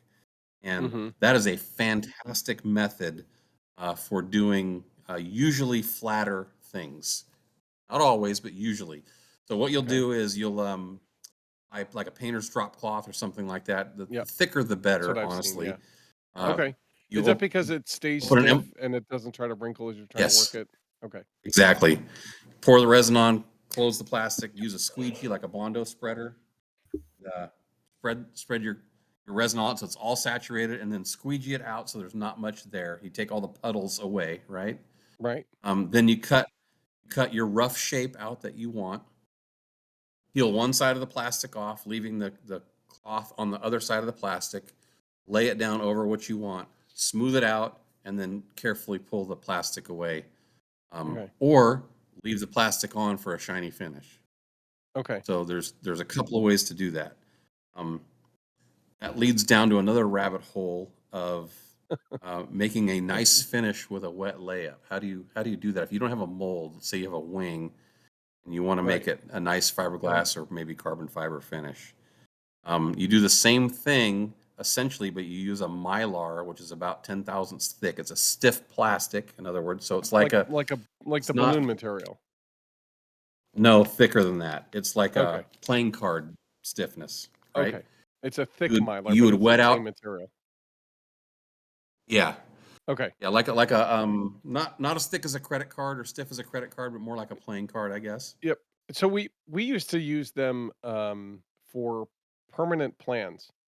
So back in the day when I was young, as a young engineer, we'd be the engineer of record for Yes. many Back in townships. my day. Yo, come on now. Hold on. Let me get my cane out. I'll show you. Yeah, exactly. Thank you, Red. No, but so the final plans when we were done, or they were the old ones, they were on this thick plastic, basically mylar. Yeah. And they had a Yeah, they're inked. coating to take the ink on the one side. Yep. And when you erased it, you would like erase through that. That was a mess. Anyway, but Yeah, That I remember. that's yeah, yeah, I bet you do. So that stuff is what you're talking about, like that kind of thickness and Yeah, stiffness. something like that. So you can use almost anything, but this it's got to be stiff enough to hold its shape, but flexible enough to get around the airfoil or a wingtip or a leading edge or something like that. So Okay, yeah, gotcha. you would wet your material out on this mylar, and then you would place the foam core wing in this case in the middle, and it gets sandwiched together. Right, And then you either weight it down with a bunch of weight, or you sand or yeah, vacuum bag it down, right?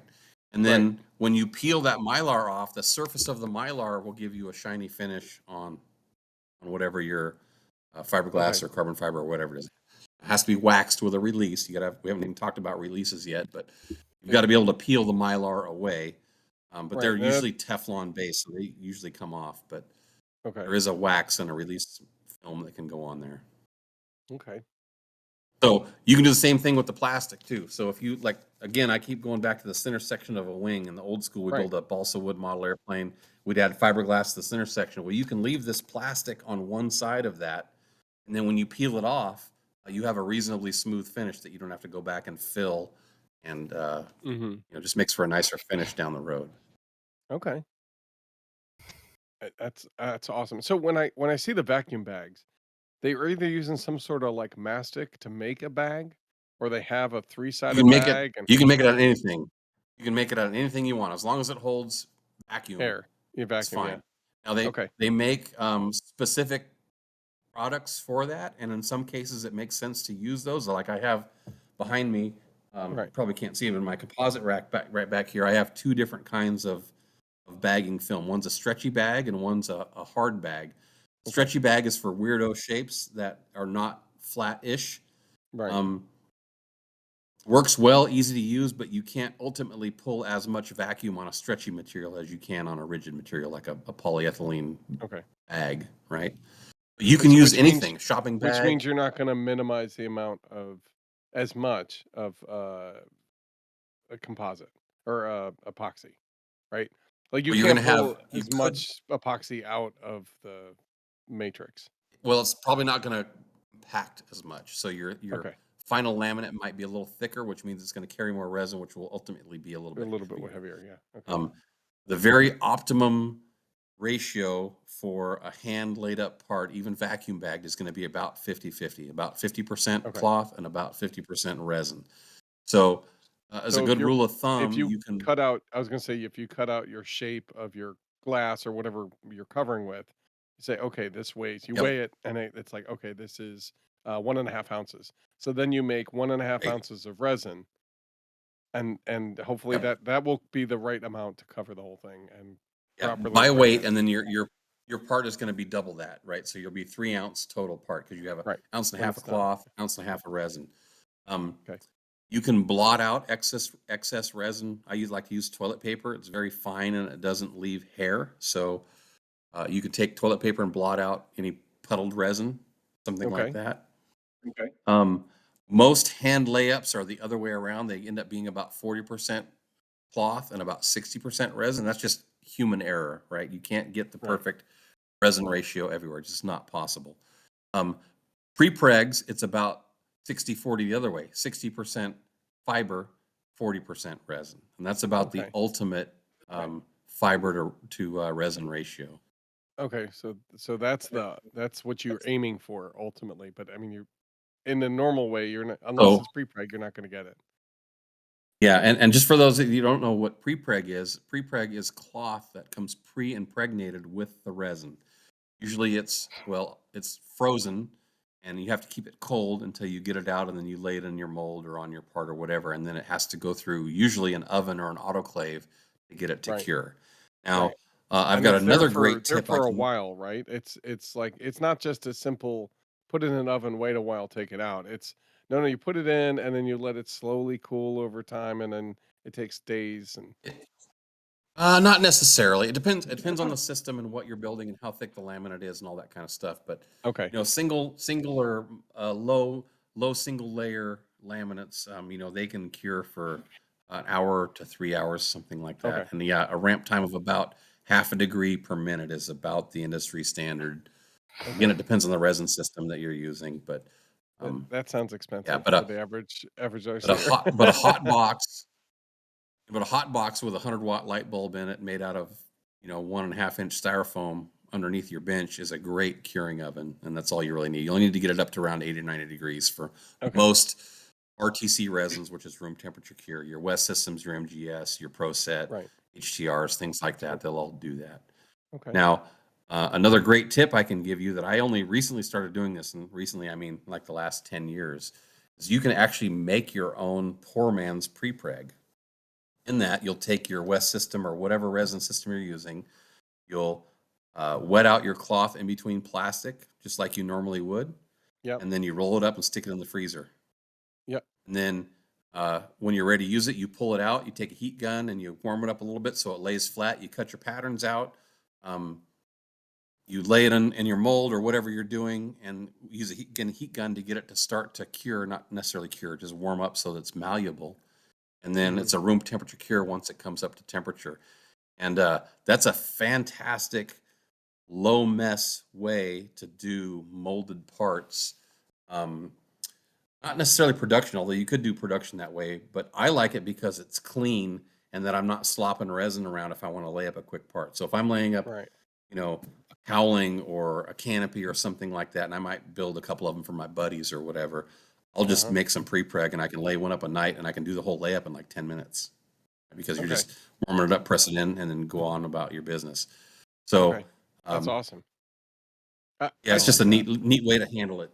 was that one of the Arnold videos at the end of the series or something, or they're showing like one of their workshops, and it looks like that's what they're doing with, they're basically laying out a bunch of plastic, they're impregnating sheets and sheets of this, and then covering it the other side with plastic, and it looks like they're doing that so that they can basically take their time with getting it on the model or getting it on to do the. I I can't remember don't recall that if it was being Rutan. It was a an Rutan Arnold video. but Yeah, it was one of those, with the wet layup style construction, where it's foam so core wing with a stuff on top, yeah. right? Usually the plastic is done because it makes it much easier to handle larger quantities of material. Yeah. You'll notice that any fabric, particularly heavy strand or heavy tow carbon like this, it will distort very easily, especially when it gets wet, and you can start having Weird looks. distortions in the cloth, right? And by putting it on the plastic, it keeps those distortions from happening, and you can lay it out onto the whatever you're working on and keep it reasonably intact Yeah. by cutting, with a template, you can be very close to the final shape without having to press it all in wet and then come around and trim all your excess off. Right. Nice. That's most likely what you saw, unless they were doing Yeah. something else. But once you mix the resin, you're racing the clock, right? Right. So It's give me. curing from the second you start stirring. Okay, so let's talk about some quick things about resin. They come in different times, and they also. I've heard a lot of tales of like, hey, get it out of the bucket as soon as you can. And could you Yeah, talk so about that's that? well, what they're talking about avoiding is an exothermic reaction, which means this chemical reaction between the resin and the catalyst makes heat. And if you have it in a bucket where the heat is, or the material is all concentrated, it'll exotherm and it will cure and harden prematurely. It can be quite violent.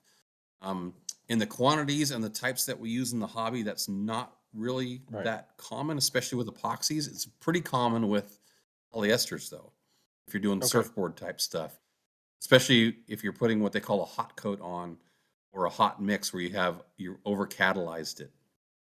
That's okay with polyester. That's not okay with epoxy. That will significantly weaken the matrix. Okay. But yeah, once you stir it up, I like to either pour it out, put it in a plate, or I have a pump, so I can mix very small batches quickly. I don't have to weigh it out. I can just put the cup under there. I want 1 pump, or I want 10 pumps. Mix it Okay. up, use it. But if you're doing it at home, go ahead.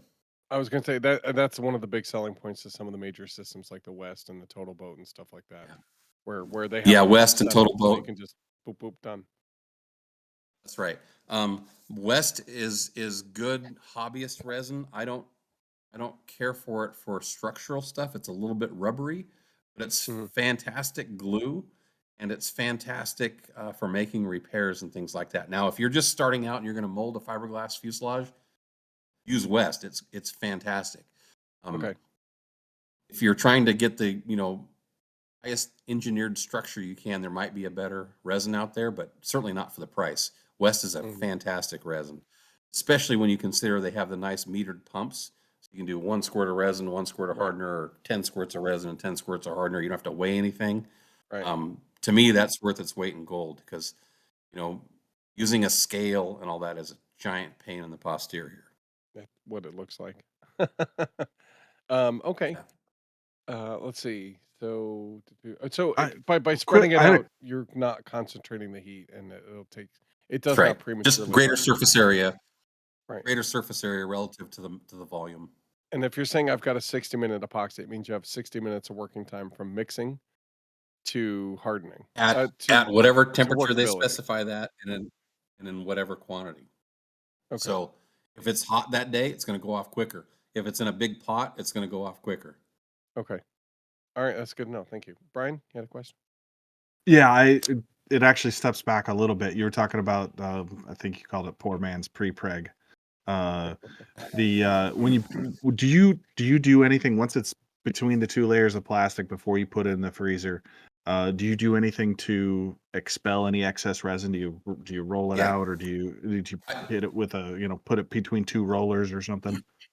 Squeeze it? No, I just use a squeegee, and I do it whether I'm making prepreg or if I'm just wetting out the cloth. So what I want to see is a uniform color and wetness, and then I squeeze out all the excess resin off of the ends. And then if I'm making prepreg so that I keep my wife off my case, I cut those ends off so it's not puddling. And then I roll it up, and then I'll put it in another piece of plastic so it doesn't leak on the chicken or whatever that's in the freezer. I was going to ask you, do you have a separate fridge for that? I do, yes. Some people have a drink, like the a early drink days fridge in I their did not. garage where they, Nice. I have a composite chicken. a chest freezer. Okay. Is that usually where you put it? You put it in the freezer? Okay. Good. Cool. All right. So, And every system will have a certain amount of time where it'll be fine frozen. Like if I left stuff in there for a year and it's junk, you're really looking at a week to a month sort of timeline to use the stuff. Yeah, but it allows you to kind of plan it out a little bit better. Well, I only have to get dirty once, right? I only have to, use up 1 mixing bucket and 1 stir stick and 1 set of gloves and all that kind of stuff. I'll use gloves again when I'm using it, but I can wet out a large enough quantity that I can use it for whatever project is foreseeable. And I can do those multiple layups over multiple days, and I never mix resin beyond that first time, which is a huge time saver. Yeah. And, if you have folks that don't like the smell of epoxy, that helps because it's not making all that odor. Although epoxy, I find, is non-problematic, but some people have issues with it. So sure, it's better for batches. Okay, good. All right, well let's move to, so that's generally the wet layup style. Let's talk about the vacuum bag or the infusion method briefly. There's a lot of videos, especially from epoxy manufacturers. Let's talk about the pluses and the minuses. Maybe to briefly talk about the system, kind of what that is, Sure. and then the pluses and minuses. Sure. Yeah. So Go ahead. a good resource is Easy Composites. If you're not familiar with their YouTube channel, check out their YouTube channel. It's not exactly suited for model airplane style stuff, although a lot of it overlaps, but they're doing bigger stuff, so it's applicable. Okay, so what you're talking about is how do you compress the layers into an efficient structure? How do you extract as much air out of the layup as you can so that your fiber and resin ratio is as close to optimal as possible? Okay. So the way we do that is with a vacuum. Yeah, so we pull a vacuum on either the mold or on the part to expel the excess air and to compact the fibers, pushes it into corners on a female mold, for instance, and generally makes a nicer layup. A vacuum does not cure everything. A poor layup won't be fixed by a good vacuum. but you can ruin a good layup by doing a poor vacuum. So it's Okay. a little bit of a trade-off. Now, resin infusion is a very similar process with only a few differences. In a resin infusion, you have a female mold. You'll put your fiber into the mold dry with no resin, and you'll add a couple other pieces of material inside underneath the vacuum bag. One is a flow media, which is a plastic grid.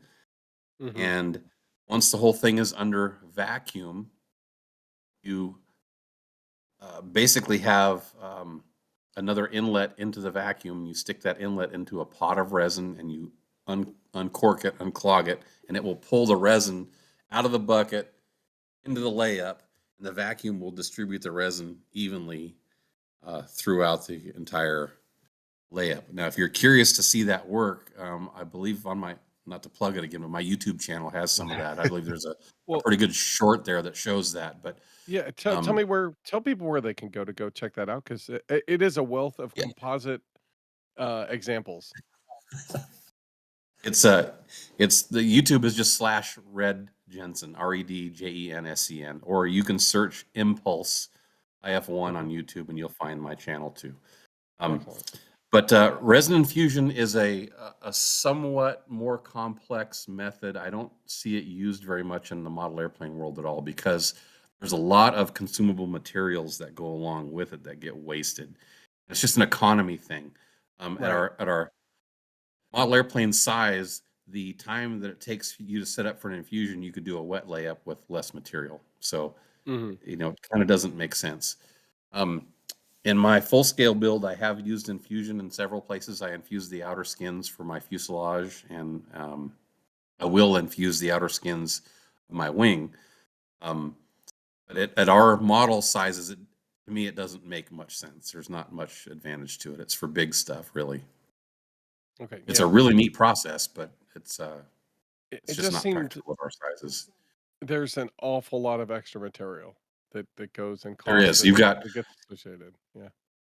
the spiral wrap, you've got the resin brake, you've got the infusion mesh, you've got a peel ply, which I normally use peel ply anyway. Then you've got a bleeder material, and then you've also got a perforated ply to pull out the excess resins. The excess resin has to go somewhere. Once the bag Okay. pushes down on the layup, the excess resin comes out the top, and it has to go somewhere away from the surface. Otherwise, you're just pooling it on the surface, right?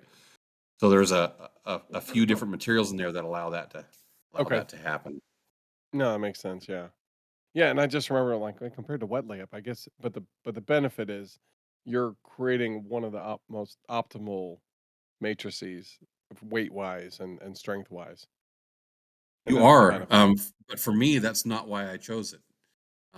For me, I chose it on my fuselage because I'm one person in my garage. I can't possibly do a wet layup that big I saw in a enough whole army of time. people come in and do a layup for you, help you out with one. Well, that was for my molds, but when I actually made the Okay. part, it was just me and my son Ryan. He would help me a little bit, put the vacuum bag down or whatever. But Okay. that allowed me to put all the fiber in the mold over several days Okay. and position all the materials, get the vacuum bag down.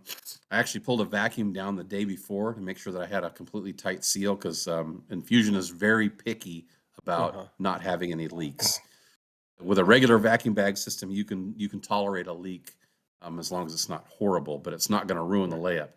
With an Infusion, if you have a leak, that means where the leak is never gets any resin, so you're going to have a dry spot. So you could have a failed That makes part. sense. Yeah, that'd be bad.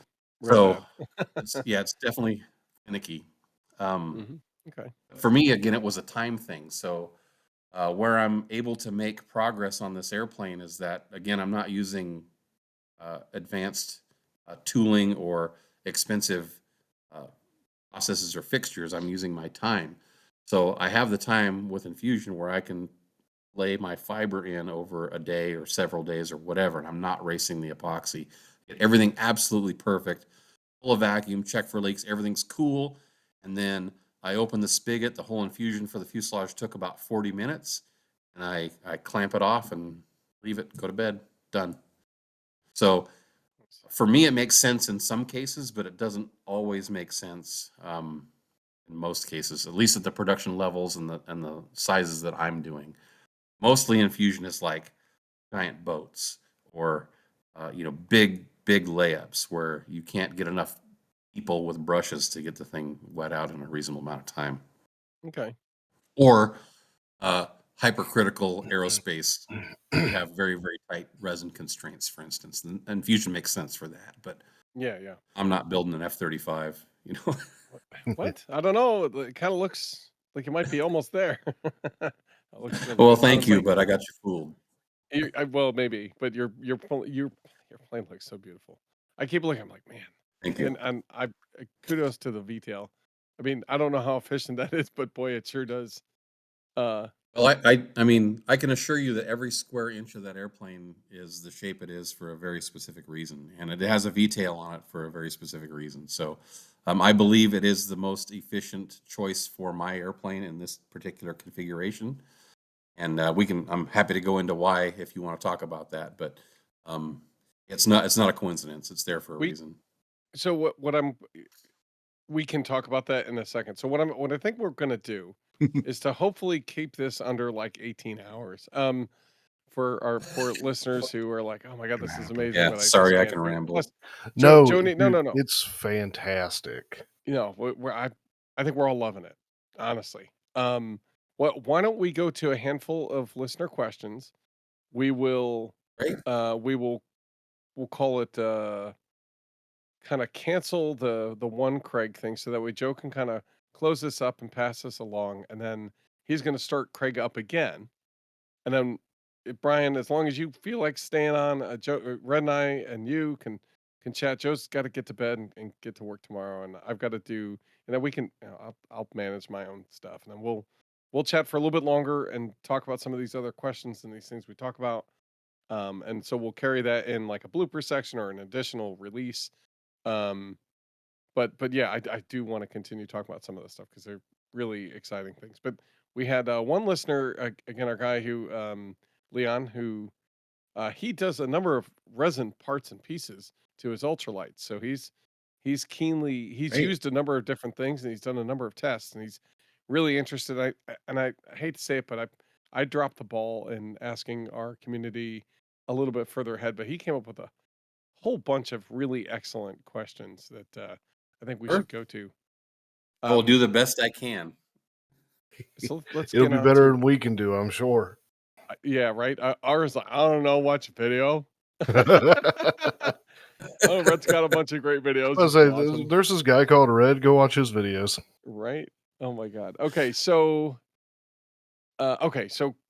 let's get into listeners' questions. So this is most of these, with the exception of a couple, are from our friend Leon, who is he runs the ultralight airplane workshop. So he Sweet. said, I can't wait to check out his stuff. it's really cool. I love what he does for the, hey, this is what it takes to get from beginning to end, right? I mean, and it kind of goes over all the Great. details. Does a really good job. So I hope you do. Let's see. We talked about fiberglass versus carbon fiber. What is there a big consideration that we really need to check out about between the two? That was Sasha Flyer and Style asked this question. He says, fiberglass versus carbon fiber. What should we consider when using either of those? And then, is there epoxy Great that question. goes with one versus the other? Right. Now, it's well, two parts to that question. So, Yeah, there's fiberglass versus carbon fiber. I would suggest that you only use carbon fiber if you really need the extra strength or stiffness, and really mostly it's stiffness. You can Okay. get equivalent strength out of fiberglass. Now it's going to be a little bit thicker, but it's going to be a heck of a lot cheaper for one, and it's Yeah. probably going to be easier to work with as well because carbon fiber is very stiff and it can be less than compliant around complex shapes. Okay. So I would say that most people tend to overuse carbon fiber, especially if they're just starting out. Yeah. That's The exciting. traction is those carbon is super strong. Yeah, it absolutely is. But we run into that same minimum gauge issue again, where that patch of carbon fiber is probably 10 times stronger than it needs to be, Right. and you could get the same equivalent performance out of a even a sloppily laid up fiberglass Okay. equivalent for a lot less money. So for me, carbon is all about stiffness. So when you're designing and you're considering carbon, or you have a part that you're looking at, consider stiffness as really the driving factor, unless you're having some crazy strong thing where carbon makes sense. But for me, it made sense. So to get the stiffness that I wanted in the lightest possible structure, I chose carbon. But in the model airplane world, even the highest end of model airplane manufacturers do not use all carbon for the entire structure, except for in a very few extreme cases. So any of the high-end turbine jets, you're going to see fiberglass, foam core, and carbon fiber where it matters. Spar, bulkheads, things like that. The skins are going to be largely just fiberglass. Okay. I got a question about where you material. will. What? Go ahead. Hold on, I'm going to finish. I gotta answer the resin question too. Oh, right. So the answer is resin doesn't matter. It'll work for both. But viscosity does matter. So depending on what style of layup you're doing, generally working with carbon fiber, you'll want a thinner resin. It tends to wet out a little bit better. Now, any resin will work. It just takes a little bit longer to wet out. And you may entrain more air in the layup by working it longer. So there's a little bit of a trade-off there, but most laminating resins, if they're for laminating, will be perfectly fine with fiberglass or carbon fiber or Kevlar or whatever you're using. Okay. And is that the kind it'll be labeled as when you look them up, the material, that they're laminating resins? Yes, it'll be specifically for laminating. So if you buy your resin from a composites place that does laminating supplies, they'll steer you in the right direction. If you're not sure, ask. Okay. Yeah, don't hesitate to call, because they have a finishing, which is a little bit thinner. It is, and it's really all about the viscosity. So you'll only see a finishing resin in the model world from like Bob Smith or Acer or Zap Products or something like that, and it's strictly just for, again, finishing. And what happens is that resin is a little more rubbery, so you get a little bit different finish. It's not necessarily a high strength finish. Well, it is stronger. It's not as strong as a laminating. Okay. Well, we lost his audio. A quick note before we move ahead. Joe ended up having to finish off and close the recording before Red had fixed his technical difficulties. Listen through the end of the closing music, and we're going to resume the conversation with Red, Brian and I, and we're also going to have, to fill in the video that we were not able to capture, I'm going to put in a slideshow of builds that Red has completed, as well as a couple of good examples of some fiberglass construction. So bear with us. We're going to bring it out to a close here, where we finish up the listener questions and finish up our conversation with Red Jensen on composites. Stick with us. Well, this is going to be a little bit of an awkward closing, as technical difficulties are making things a little weird.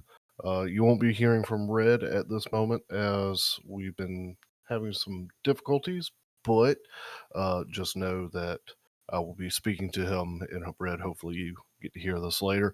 Guys, as always, we thank you for tuning in and listening. We hope you have enjoyed listening to this conversation as much as we've enjoyed having it. I know Brian's been over here just geeking out, just as much as Matt.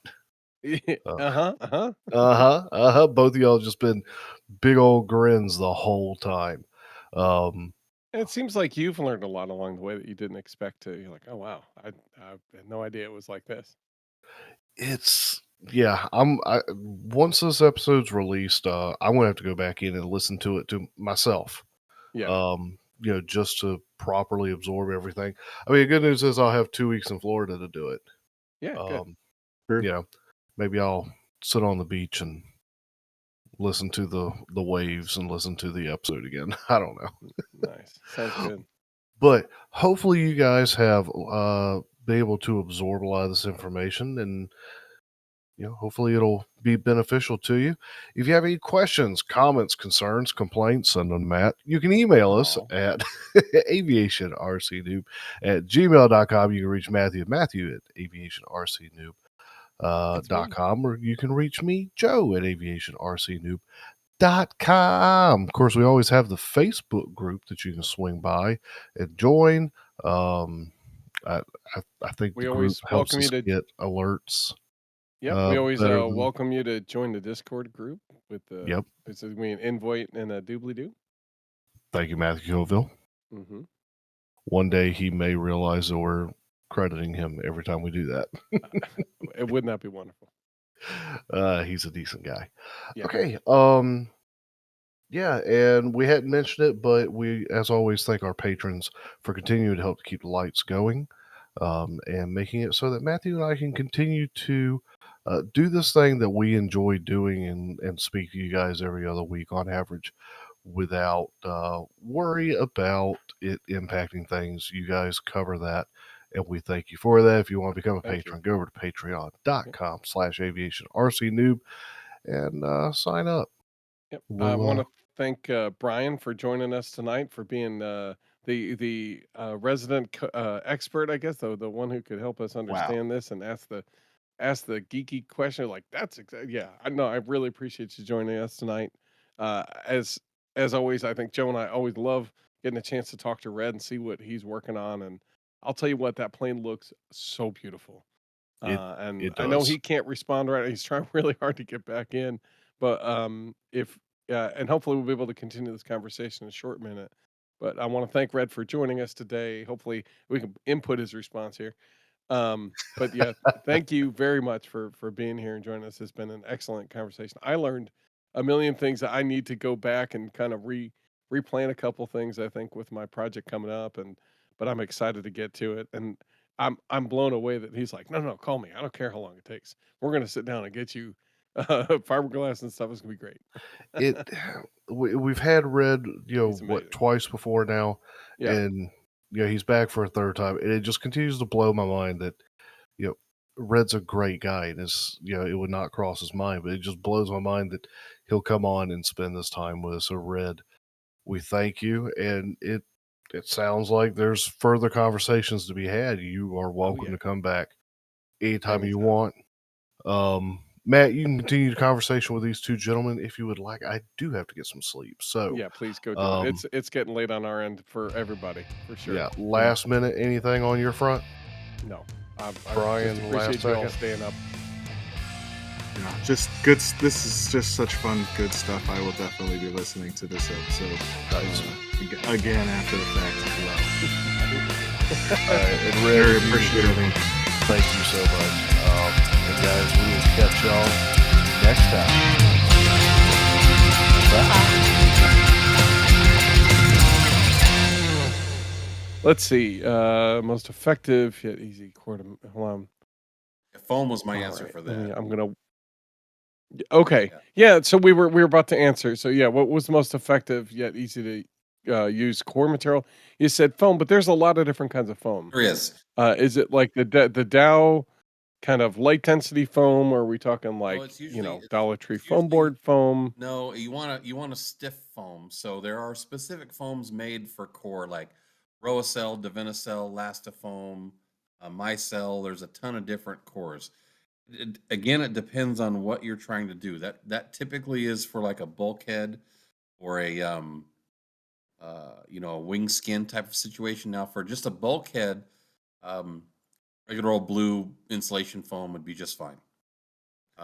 Right, because you're just looking to get distance between the one layer and the other. As For opposed to, a wing skin, if you're doing a hollow molded wing and you wanted a sandwich core wing, I would probably not use that because it's too soft, and you're really going to get some flex in there, and it's not really the most efficient way to do that. So if it's a wing and your choice is, Dollar Tree foam board or balsa, use balsa. Balsa's stiffer, and it's going to resist the loads better. But balsa do the same thing, but it's just an expensive core material, right? You can foam is cheaper if you can find it readily available. I gotcha. So you basically create the normal wing and the skin out of balsa, and then you cover that. Well, with Canet. you would do if you're doing a molded wing, you would do a sandwich core. In other words, you'd have face plies in your mold, and then your core, Oh, and then your okay. inner plies, and then you vacuum that all down, and you get half of an airfoil, right? And then you join the upper and Yeah. lower halves of the airfoil with a few ribs and some spar structure to Yeah. create a wing. But Okay. if you're just coring, bulkheads or stiffeners or something like that, balsa, foam, whatever you got is fine. You just want distance between the Okay. plies to create that I-beam.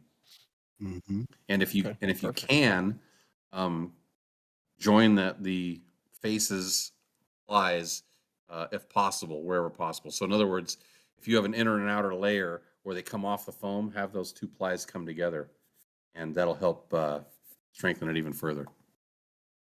Mm-hmm. Excellent.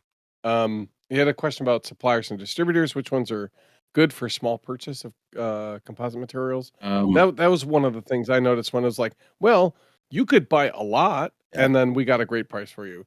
You want to buy like a yard or four? Because I mean, we got a small. It's like, yeah, that's not. Yeah, gonna be there's easy not to do, so especially with the other parts of that. ones that cater to the RC world are like CST Sales, ECP Composites, Composite Envisions on some scale, Fiberglass, Rockwest Composites, Aircraft Mhm. Spruce, places like that. It really kind of depends on what, again, what you're buying. But if you want to buy like 1 to 5 yards of something, probably CST Sales. I'm surprised that there's not like I'll call it Tower Hobby or somebody who hasn't put together like we'll call it the RC fiberglass kit, right? Yep. Where it's like it's smaller quantities, a little bit of everything. It's everything you need. It's all there. Yeah. But it's enough for a plane or two. And it's not like, oh yeah, here's a roll or here's Yes. a 4 gallons that costs $180. Yeah, Like, CST whoa. does that. They have smaller quantities of things. And typically Okay. you won't CST's the find one. one clearinghouse that'll have everything you want. Like I might buy resin from one place and cloth from another place. And Yep. you just have to shop around a little bit, unfortunately. Yeah. I've noticed that. It's interesting to know, like, you're like, no, it's been a trouble the whole time. Yeah. It seems like. Okay. I think we kind of talked about a little bit, one of the questions. Again, these last bunch are by Leon, designer 103 Great. on our Yeah. forums. Again, he's played with it and he's tested a bunch of stuff because he wants to see, where is it useful and where is it not? Yeah. When weight is the key. Yes. Composite use has got to be judicious, right? Everything actually is a judicious use. He goes, okay, so is PrePreg worth using on small projects with small budgets? No, because you need a freezer and you need an oven, and you typically can't buy it in the quantities that a model airplane guy would use. Even an ultralight guy, unless you're doing like major production.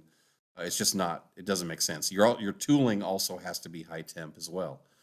Most of the prepregs are like a 300 plus degree cure, so you're not going to get that in your garage easily. Is that 300 degree Fahrenheit or Celsius? F. Yeah. And then okay. So I would say prepreg is not very practical for the average guy. Now the poor man's prepreg kind of is, but not a regular prepreg. The other thing you got to remember too is prepregs have what they call an out life. Yeah. So if you get a roll of a prepreg, it can only be out of the freezer for so much time before it's not a certified material anymore. Now, you may not care that it's certified or not, but if you're building things that your posterior is going in, then maybe you'll consider that or maybe not. But I think overall, practically, prepreg is not applicable for what we're doing. Okay. No, I mean that makes sense. Like the poor man's prepreg was very interesting to me. And I thought like, okay, cool. You can sit down and just lay it out, get it done and put it away. And then it's like, oh, it's actually relatively easy to kind of size and shape and get it ready so that when it's time to do the layup, you just go, oh, let me just burp. It seemed so much. Are there like the whole process wasn't this mess. It was just. Are there certain types of resins that work better for the that poor man's prepreg than others? I've only done it with West, MGS, and Resin Services HTR. So I can't tell you, Okay. but I don't think so. You know, all of them slow down when they get frozen. Yeah. Or stop the cure cycle. So Mhm. I would just say if you have something you want to try, just make a small batch and see what it does. Cool. Okay, good. That's a good question. What are the pros and cons of moldless with solid foam core wings versus wings with molded sandwich foam core skins? Basically saying either wet layup or vacuum bag. Yeah, great question. Using resin infusion. He goes, I know. I hope it makes sense. And Yeah, absolutely it does. Yeah.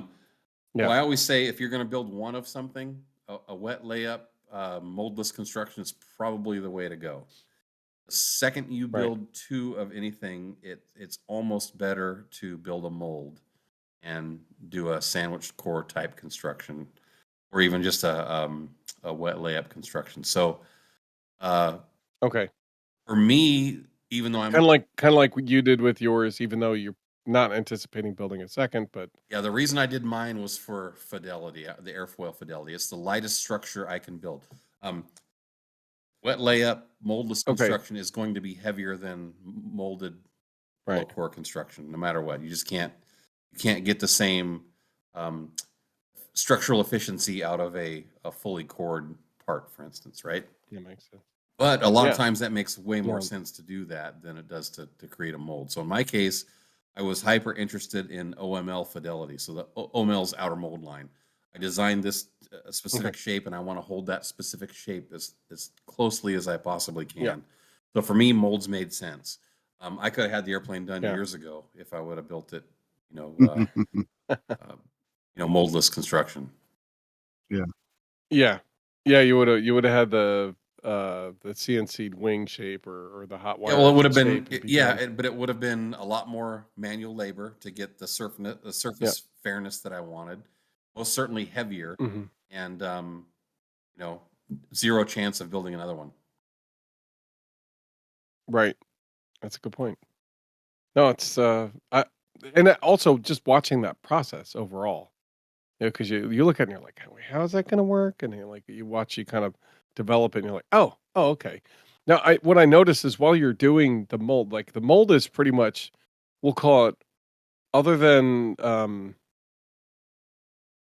hold on, we'll keep going through these, but I got a couple questions about Gelcoat and release, and then what's the beading that you put in between the mold form edge. So we'll hold that until we get these things done. But there's that beading that you use the putty or whatever. We'll talk about why. And I got a I think I know what you're question asking, too. So we'll come back to that. Go ahead. So, I mean, that's the answer for moldless versus molded construction. If you're building a one-off, do moldless. If you're looking for the lightest possible structure or the highest fidelity, make a mold. If you're going to build more than one, probably consider making a mold. Now, molds don't have to be that complex, right? You can make a simple mold that's a male mold, for instance, of a blister or a bump or a canopy or something like that. It doesn't have to be very complex. Mold doesn't mean going through all the effort that I did to make, shiny tools, right? I mean, you could even consider something as simple as a sheet of glass as a mold for making absolutely flat a mold. plate. Yep. Yeah. Yep. For sure. Well, good. I didn't even think about that, but yeah. What are the trade-offs between a wax silicone mold release and a permanent mold release like Freecoat 700NC or a semi-permanent mold release? I have and use both of them. I grew up using wax and PVA. I recently, I say the last 5 years, done a permanent release. Permanent releases to me really have their place in high production and high volume molding instances. I can get every bit as nice a finish with regular old wax and PVA than I can with Freecoat. Freecoat just saves you the time between cycles of popping the part out, cleaning the mold, prepping it for the next layup, and going. So it's really it's really an efficiency thing. Okay. So we didn't really cover how you prep between. Yeah, we never talked about. Have a part, and then you're about to go put stuff on it, right? If you're not doing a wet layup, if you basically have something you're trying to create a mold from, Yeah. You need to be able to release the one from the other, and if they're both epoxies, they're literally you're gluing it to itself. Yeah. So you need to put something in between for it won't. Epoxies work really well at gluing epoxy to epoxy. Right, exactly. That's the most amazing part about it. It's Yeah, like, I don't know, yeah. this epoxy. We'll just glue it with epoxy, Yeah. and off it goes. So PVA, what is PVA? So I've got glue, and it says it's PVA. I think, right? Yeah, PVA. The white glue. PVA in the composite world is polyvinyl alcohol, and it's a water-based release liquid that turns into a film when it dries. So the water evaporates out of it, and alcohol evaporates out of it, and you're left with this skin film that's microns thick if it's applied correctly, and it's just an insurance layer. Now, I have molds that I'll never use PVA in. I'll just use wax. If you wax a mold properly and enough, you don't need PVA. PVA just ensures that it's going to release. If you have a mold that's been used, like you get 3 or 4 pulls out of it, it's become seasoned, and you can wax it and just wax it, no PVA. Sometimes I'll not PVA the thing in the first place for various reasons. When I was building molded racing airplanes, I like to paint them in the mold, and you do a multicolor scheme in the mold. So if you put tape in the mold and there's PVA, you'll pull the PVA out. So you can't do that. But with a waxed mold, you can tape it, paint your lines, paint your markings, your race number, whatever it is, pull it out, do the next color, whatever, and you can do a multicolor paint job in a mold with just wax. So you can absolutely mold without using PVA. Cool. So that effectively becomes the outer layer of the finished product, sitting right on top of the edge of epoxy, or is it literally one layer of epoxy deep when you're done? The PVA you're talking about, or what? No, I'm talking about when I'm really well. Okay, maybe we should leave PVA alone, and we can. But I'm talking about more doing a color scheme in the mold. Yes, that becomes the outer layer of the part, and the epoxy effectively glues to the paint. So when you build an airplane, right? In fact, if you can see behind me here on the right there. Yep. Oh. Uh-oh. I think he bumped something that time. Yeah, I think so. Hopefully he can get reconnected. I had some PVA comments. Yeah. God, I wish my nose. This bad day to stop taking methamphetamines. Sorry, I can't say that at work. Glue. Right. It's a bad day to stop sniffing. Officially the worst. That's okay. I'm assuming that when you picked up your laptop, all of a sudden it all went downhill from there. So we see the plane behind you. What I was trying to show you is that's my wing mold right there. And the the gray is primer in the mold. So before the part even exists, the paint goes in, or in this case, it's primer. And then when you do your layup, the epoxy bonds to that, and it becomes about as durable finish as you can get. Like you can't scratch it; you have to sand it off. It's not going to flake. Awesome. Well, let me caveat that: if you use the right paint, it will bond. Basically becomes monolithic. Is that like a normal Krylon paint, or you got to use spray paints typically don't work very well. You need to use a catalyzed paint. So I'm using an automotive bottle refinishing primer. Okay, well that's where you're bonding epoxy to epoxy. Yeah. Or you could use a gel coat. A gel coat is a thickened resin with some tooling agents in it. Normally I only use gel coat for the tool. I don't use it on the part. But you could put it in the part too. That's how hot tubs are made, for instance. Mm-hmm. So I was gonna say, why did you put, when you made the mold, why would you use gel? Is it because the finish comes out just superior? Superior, and you can sand it and polish it and get a mirror finish. Okay. Because if it's epoxy, it's a lot tougher. Yeah. Well, if you just put resin down, for instance, there's a very good chance you'd have air bubbles. Or a sag or a run that's not covered somewhere. You can sand and polish the epoxy or the gel coat much easier. And it's a uniform color, and All it's right. easier to see, and there's a lot of reasons for it. I mean, I've heard a lot of a couple people talk about making car parts, and that was like, hey, yeah, we're gonna make this fender, and they would use a colored gel coat, Or you can. and then So, create the so fender, the gel, and then so basically when it came out the colored finished part, yes, right? the gel coat is a That's good durable finish, but it's heavy. So for an airplane part, I'd rather Okay. have primer than gel coat in there. Much lighter. Okay. So Yeah. there are instances where you can buy models that have a gel coat finish, but it's not as common as it used to be anymore. Okay. I mean, that makes sense why it'd be more common in automotive, right? As Hot opposed tubs to is where you see gel. Hot tub and boats, aviation. like boats are almost Right? exclusively gel Yeah. coated and then painted or something like that. That's kind of what I got, and that's what when I was looking at the composites, I'm like, everybody's using this gel coat. Why? Nobody really explains it. They just say, oh, it's gel coat, and we'll just throw some whatever, and you're like, okay, I appreciate you've been here forever, and obviously been doing it for years, but like for us yahoos who are just going, what in the world is all this? Yeah. So the gel, Because there's a lot of parts and pieces to it. for me, the gel coat Yeah. is I use 2 layers of gel coat in my molds, and it's a thickened Yep, I saw resin that. with some polymers in it that make it handle very nicely for repairs if you need to.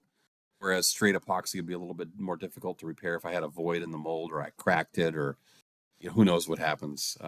Gel coat is just much easier to deal with. Okay.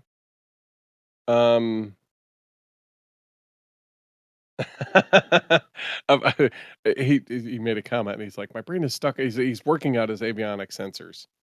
So he's working on the designs of that part on his ultralight. And so he's like, I don't know. I'm not even thinking composites right now. But he came up with all these questions. He said, and this is the last one that I think it's roughly the last one. But Tony gave us one Flying Tiger after this. So these we've got about 2 left. Are there applications where E-glass or S-glass would be better than carbon fiber? I think you kind of touched on it, but Yeah, in most cases, actually, it's better. Carbon is it's heavier than fiberglass, so unless you need strength from the carbon for some specific reason, you're almost always better off using fiberglass for a model application. is that because the carbon fiber takes up less volume than the glass typically in a given, we'll call it skin? Yeah, And therefore you're filling in with more resin, which is can heavier. be, yeah. And again, Okay. most carbon is overkill for the job. You could get away with a lighter material. Yeah. So, just because it's carbon doesn't make it better.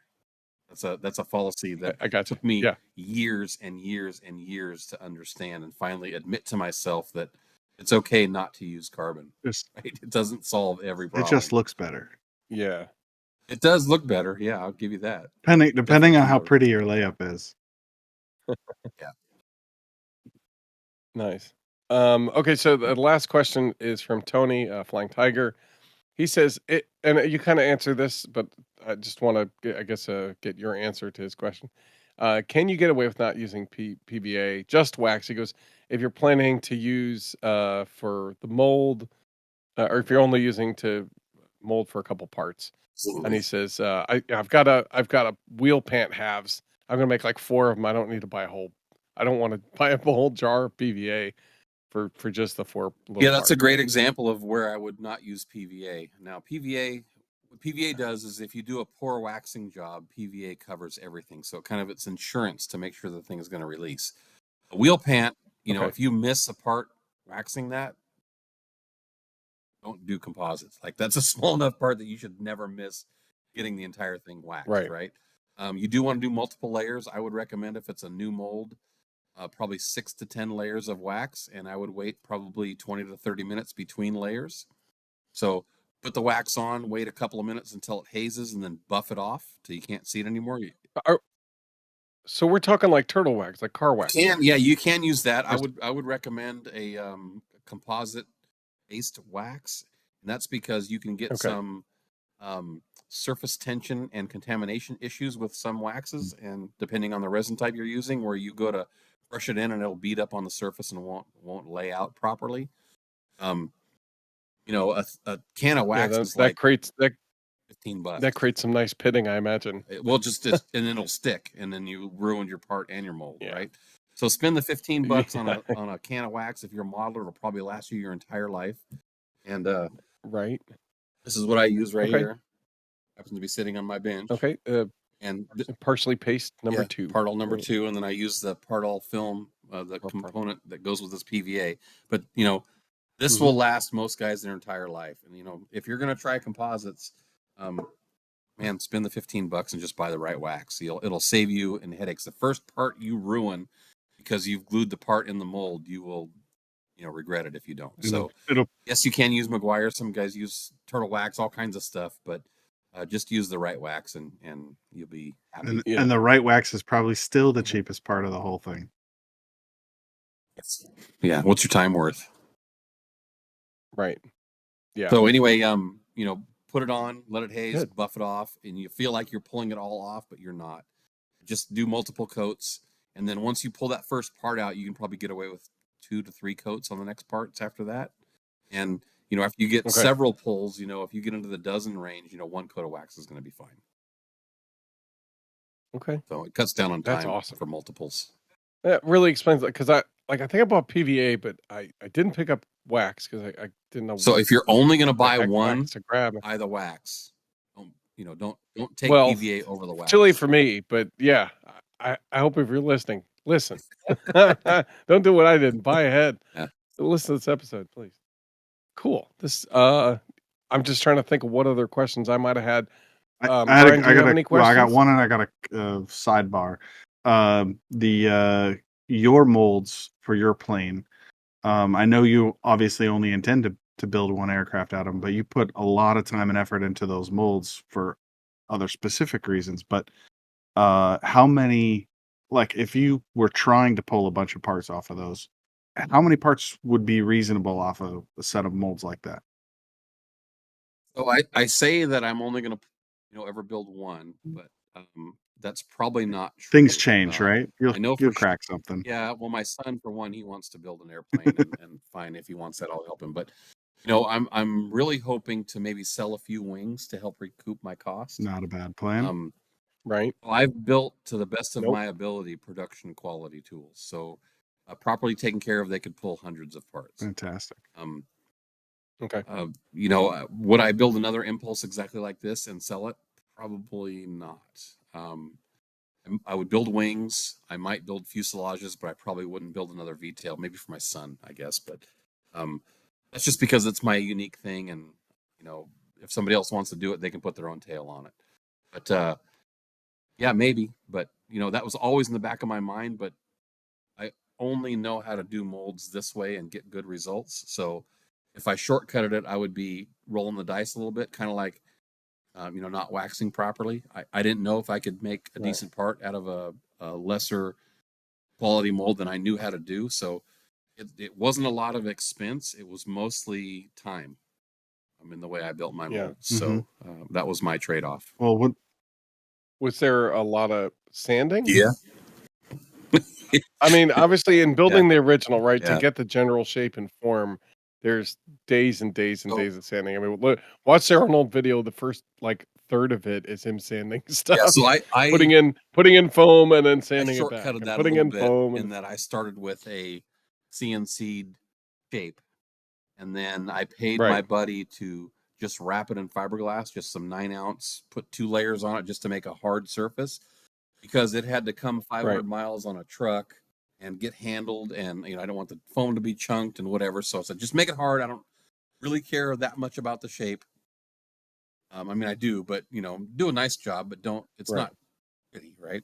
Get it in the ballpark. I need it close. Yeah. So he did that for me, and then I started with Bondo and templates and lots of sanding, and finally got to the point where I had polished the whole thing to a 2000 grit finish, and then buffed it, and then pulled my molds from that. Now, that was way overkill. I didn't need to do that. Subsequently, I'm only going to about 600 now, because wax and PVA fills anything beyond 600 scratch. And again, for a one-off part, I can fix that finish after the fact, or I can sand and polish the mold in less time that it took me to sand the plug to get there. So I've learned trade-offs. And that's again from modeling, building wing tools and for RC jets and pylon racers and things like that. You want a 2000 grit finish because if you're painting in the mold, you're not going to do any finish work after the part's out. It comes out, it's done. Mm-hmm. Whereas this is going to get a full sand and a paint job and a polish. So it didn't make sense to me.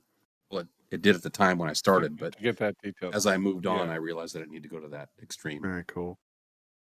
Okay. And then I was going to make Nice, a comment about PVA. Most people are way more familiar with PVA than they realize, because the white glue sticks, hair products like hairsprays and gels and stuff are most of them are PVA based, and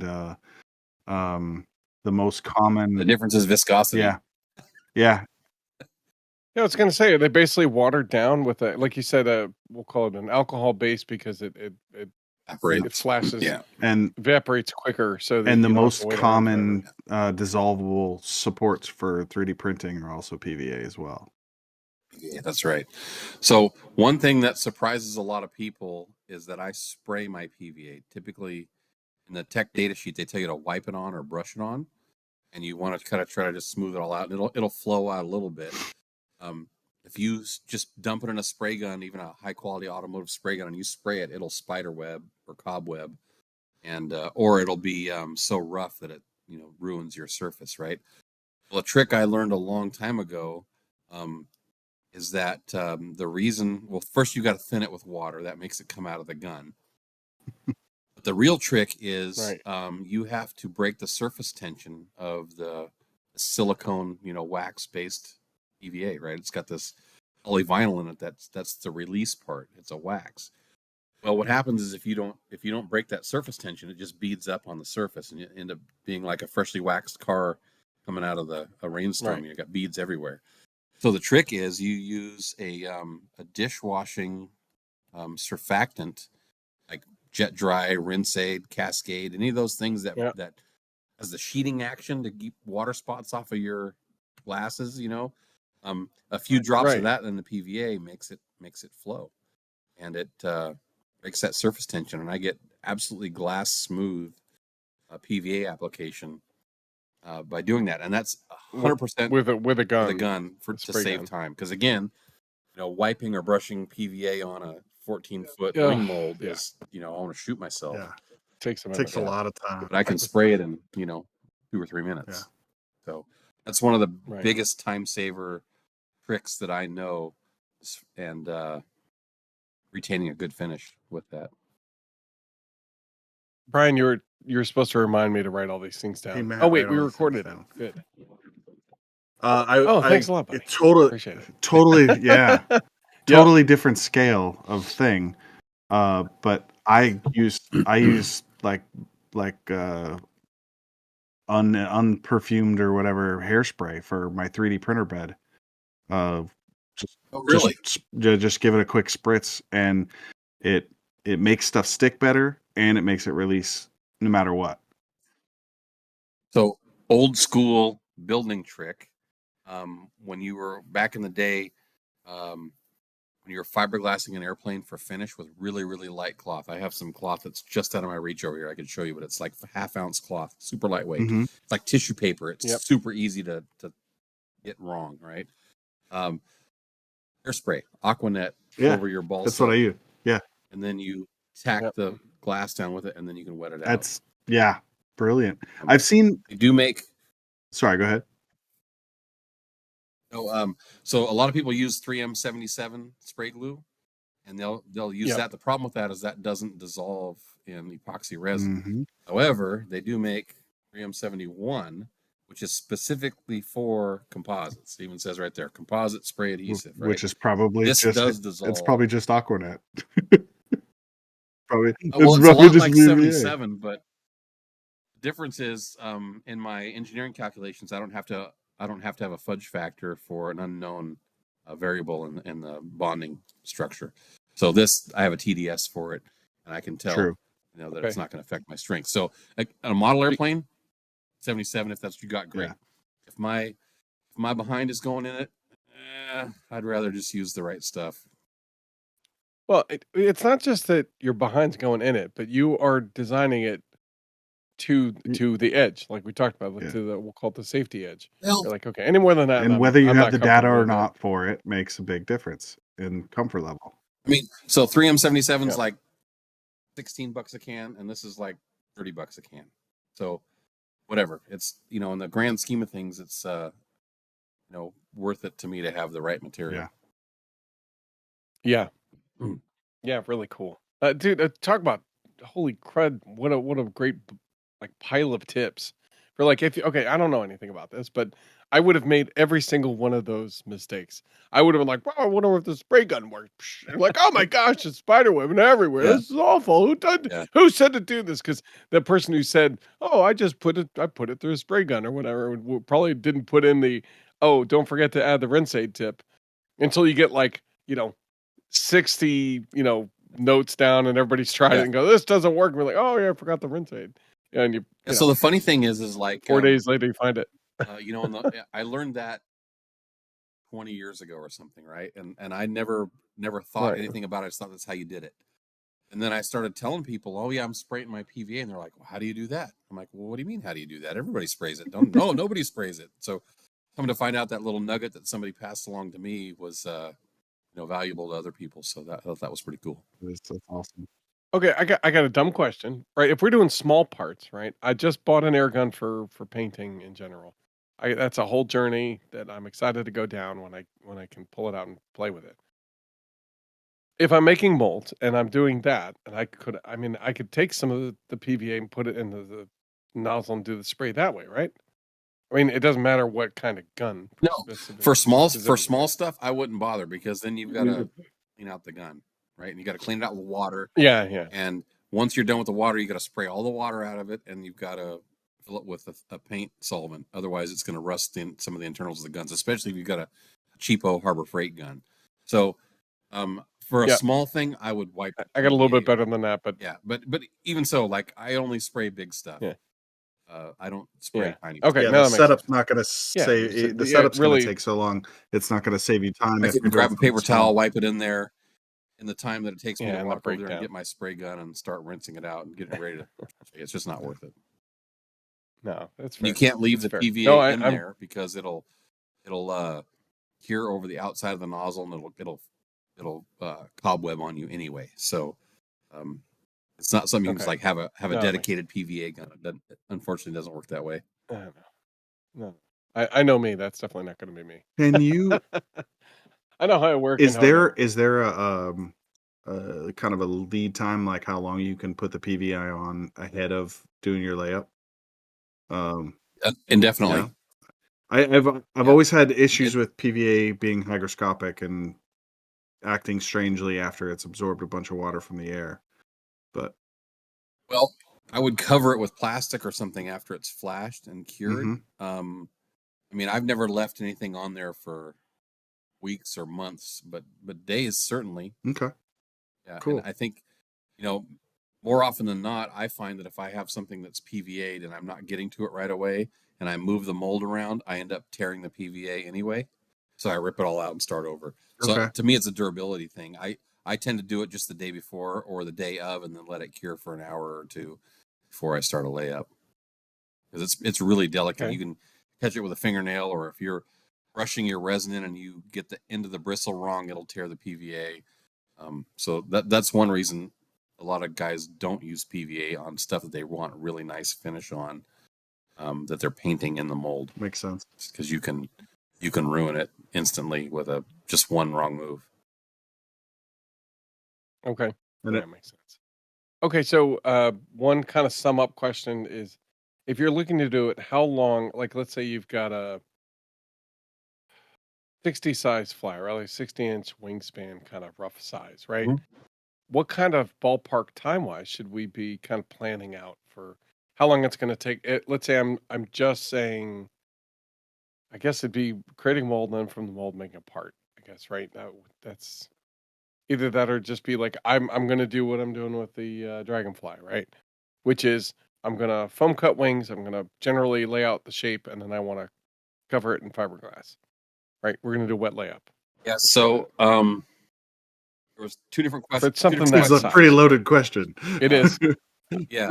So No. I guess I'm trying to figure out, like, what kind of ballpark are we looking at? Like, because I know, okay, I got a recipe for bread. It says 5 minutes bread. You know how long it takes? It takes about 4 hours. It takes about 5 minutes of effort in the 4 hours. It's one of those things where you spend a minute or two here and then wait an well, hour, it's and then a just it's couple just minutes like there. anything. First of all, composites has taught me patience over everything else. You've got to be patient with composites. Nothing happens quickly. Second of all, Okay. it's all about the prep. So having your cloth cut ahead of time, having a clean space to do it, having the proper materials to do whatever process with the composites you're going to be doing. If you just kind of walk out in the shop and start mixing resin and then thinking you're going to do something, you're not ready for it, you're going to just ruin your part, and probably put you off of doing composites. So so you asked a couple things: making a mold and then making a part. My general rule of thumb is 10 times as much time to make the mold as it is to make the part. So if it takes you, 100 hours to make a mold, 10 hours to make a part. That's a very, very rough guess, but it's probably pretty accurate. It may even be more than that. If you're just fiberglassing over a balsa or a foam structure or something and you're trying to get a nice finish, it takes a while. So you're going to do one side of the wing a day, then you're going to trim it, flip it over, do the other side of the wing. Then it's going to take some sanding and some filling and some more primer and whatever. So if you're trying to get a nice finish out of that, it's akin to painting a car. Pulling the trigger and putting the color on is the last 2% of the entire job. It's all the prep work that you spent before that getting it done. So I would not advise anybody to do something out of composites because it's quicker. Because it's most assuredly not. No. Especially if you're just starting out. No, okay, I got you. Yeah, I mean, look, I could build that thing out of foam and just totally and have fun, right? Like it will work just as fine. I could probably cover it with film and it'd be durable and just as I'll call it slick. But but at the same point, film is going to start sagging and it's going to break down eventually. And, whereas a durable paint finish is, it's a nicer finish, right? So it again just depends on what you're trying to achieve. Yeah. No, I mean that kind of gives me the. Yeah, I mean that's a ballpark idea, and that sounds like it's one of those things where you do a thing for an hour, you wait for. And you do another thing for another hour, and then you wait for the hour to get to that special cure point. You do another like 10 minutes of fast work, and you go, okay, we're good for a while. I'll see you tomorrow. Then you come back tomorrow. Do it again. By far, the biggest time suck in composites is cure time. The time I actually touch doing something is a few hours, and then it's got a cure for 24 or 48 hours, or sometimes longer, depending on what it is. So again, it teaches you patience. Do you tend to make a lot of the projects through NASA with composites? Not a lot. We have that capability, but again, it just depends on what the I know the solution calls for. Because one of the big projects you had was the droid, and that was just a standard balsa plane, and you were putting a lot of equipment in it. Still fly that thing. It's 20 years old. It's still just a balsa wood, big model airplane. Right. The thing about composites is, like, if you're going to do a molded airplane, you're stuck with whatever that shape is when that mold is done. So if you need to make a change and you need to build another airplane, you either build it like it was and then modify it, or you commit to a new set of molds. So for what we do for largely one-off things, molds don't make a lot of sense. Yeah, it doesn't make sense. For some things they do. Prandtl the wings they did. This new gas giant thing we're doing makes sense. A few other projects we've done, it makes sense. But I generally am a huge proponent of not reinventing the wheel. If there's an easier way to do it, I will generally do that just to get the research done more quickly. And if something works and that's a great idea, and we want to go, more production or whatever, do more of these, then maybe we'll consider a change. Give me 12 copies of it. It's like that's a different story. Okay, maybe we want to consider. Okay, yeah, good, man, amazing. I'm just gonna answer with just amazing.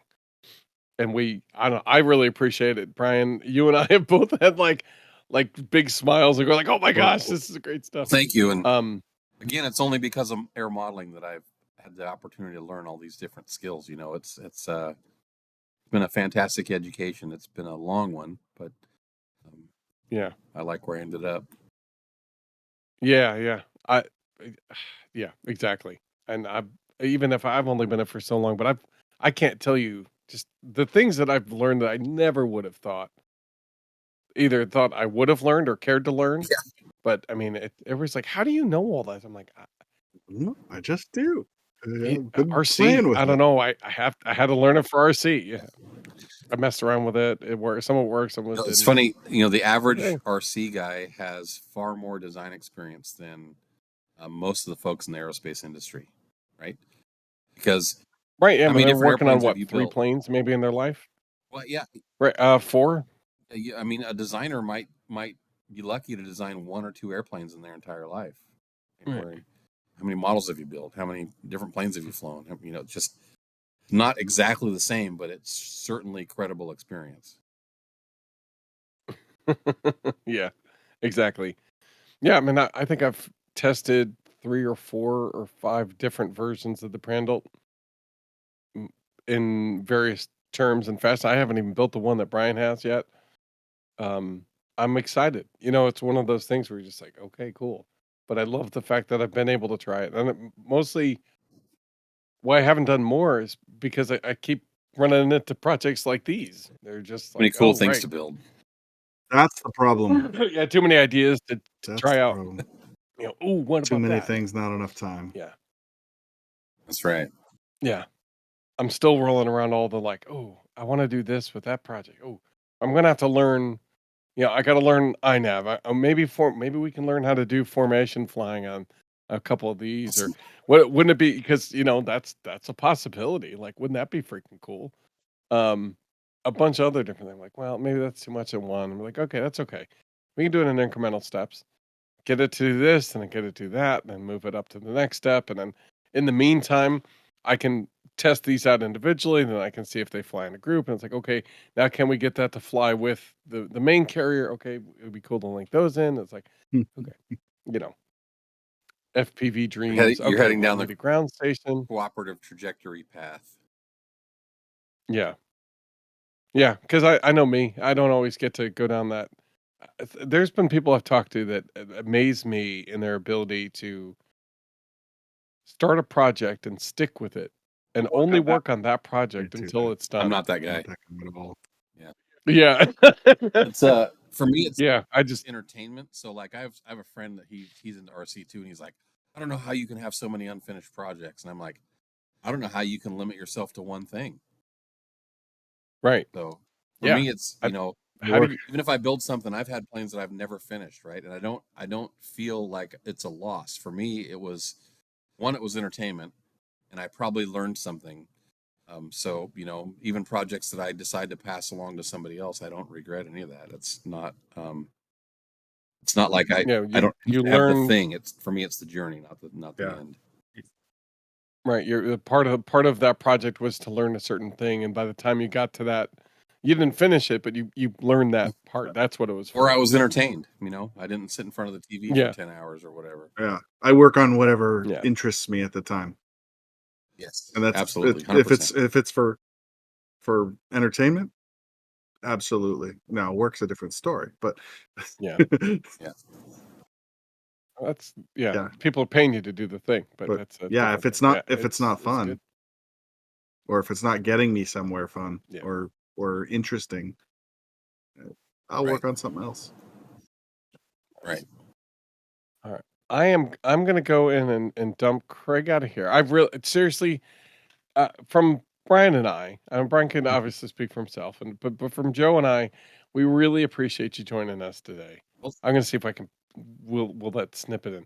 I really appreciate you joining us today and speaking and laying all the expertise from years of success and failure, doing the right thing and the wrong well, thing. I hope it's helpful. I hope it might even be inspiring for some folks to give something a try that they might not have otherwise given a try. You know, and we've only just, I mean, barely scratched the surface, and my email's out there, my YouTube is out there. If you want to ask questions, feel Mhm. free to get a hold of me, and I'll do the best that I can to get you steered in the right direction. Because at the end of the day, it's all about Yeah. having fun. So if I can share a little bit of that, I'm more than happy to. Good. We will put a link to your YouTube station so they can look at all the work that you've done on the Impulse. Get to know you, get to know that project, get to see the process, the way you do it, which is, I feel, top quality and just very thorough. And I really Well, it appreciate might not be you the most putting that efficient out. way to get there, but I'm happy with the results. And if I had that sack of hundreds that you were going to send me, I might do it a different way. But that's the way I do it, and it It, works for me. it, it might come in the shape of a cup or Big, a big t-shirt. start. I keep waiting That's for about the best 100 I can give you. lotto or some big benevolent sponsor that wants to, Um, share I my know, right? vision. Wouldn't that be great? Yeah, I don't have any illusions of that. Yeah. It's just a dream. I'm surprised at how light the carbon fiber fabric is that you're using. I would have expected, I don't know what, the thicker 12K Oh, you'd be toe or whatever. And surprised. then I'm like, oh, now I get it. You'd be really surprised at how light of a structure you can build with that. So we didn't really show or talk about it, but maybe I can. So that's the fuselage for my airplane right there, right? So that's tails, canopy, the whole thing. There's no bulkheads in it yet, but that is 68 pounds for that entire.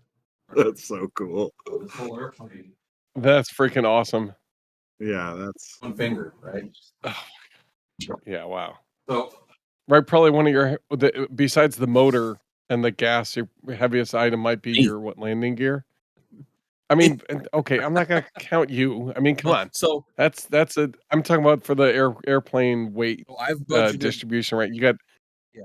engine and fuel. I imagine the wheels are probably above the fuel. The minimum fuel is 5 gallons, but it's not included in the empty weight. So the empty weight minimum is 500 pounds. I've budgeted Right. 225 for firewall forward. So that's the whole motor mount, engine, propeller, spinner, exhaust, everything to make it run. And then 275 pounds for the airframe. My fuselage right now is, about 70 pounds. The wing, I'm shooting for it to be without landing gear, 115-ish. Okay. And the rest of the weight's going to go in, wing attach and landing gear and, avionics and controls and all that stuff. So according to my fantasy spreadsheet, I'm on track to make that. I have a little bit of margin for fudge, but that's pretty tightly controlled. It's the reason I'm building it the way I'm building it, because I really want to make a minimum weight. That's super important in any kind of racing, but especially air racing. And so, that's really the driver of why I'm doing these methods to do this. I could certainly do it easier and quicker. How the avionics, are they minimum traditional stuff where you're getting it's some of the old school, or are you just doing like the LCD screen? It's experimental airplane, so there's no requirements. But I will have a single MFD panel, 11-inch, color touchscreen panel, and a radio, and that's it. Yeah. So day VFR only, no lights, no, no ancillaries, single radio, right? No luxuries whatsoever, no heating, no. Yeah, well, that you don't need it. I mean, you're in it for it's a thoroughbred, half hour at a time at most. Like 20 minutes, half hour, and that's it. Yep. Yeah. The engine's it's a spec engine for the class, right? It is, yeah. Does that include engine controls, or are you free to do whatever you want for engine control standpoint? So it has to be carbureted, but it can be electronic ignition. Most guys run magnetos because ultimately, at least right now, magnetos ultimately make more power than electronic ignition. Yeah, leave it. It's different than the automotive world by a long ways. It must be something to do with the configuration of the engine itself, then. Yeah, well, everything's pretty tightly controlled as far as what you can do. So there's not a lot to be gained by the complexity of electronic ignition, because you can't have a adjustable timing curve, because you can't have a reference. That's part of the class rules, right? Not part of the experimentals. That's right. Yeah, if it was free, I can with these engines, you're probably making at most 140, 150 horsepower. If I had free reign for cam profiles and porting and compression and swept volume and things like that, I could make probably 225 or so. What's more. The displacement? 200 cubic inches. 200. Yeah, we could easily make more than that. And it's relatively low RPM. It's only about 4,000 RPM. Yeah. So, it's just an air pump. It's how many cycles can you get through it? Yeah. All right, well, that's it. This is Matt Allen signing off for the Aviation RC Noob podcast. Once again, we thank Red and Brian for joining us this week. And I know that they both expressed after the fact that they had a good time sitting down and talking about this subject. If you want to know more about composites, don't forget to go to Red's YouTube page, which will have a link. We'll have a link to a number of other resources. And then just keep tuned into this podcast, because that's some of the next adventures I'm going to go down. So you'll get to hear my firsthand experiences. So we hope to see you there. Thanks a lot. Bye-bye.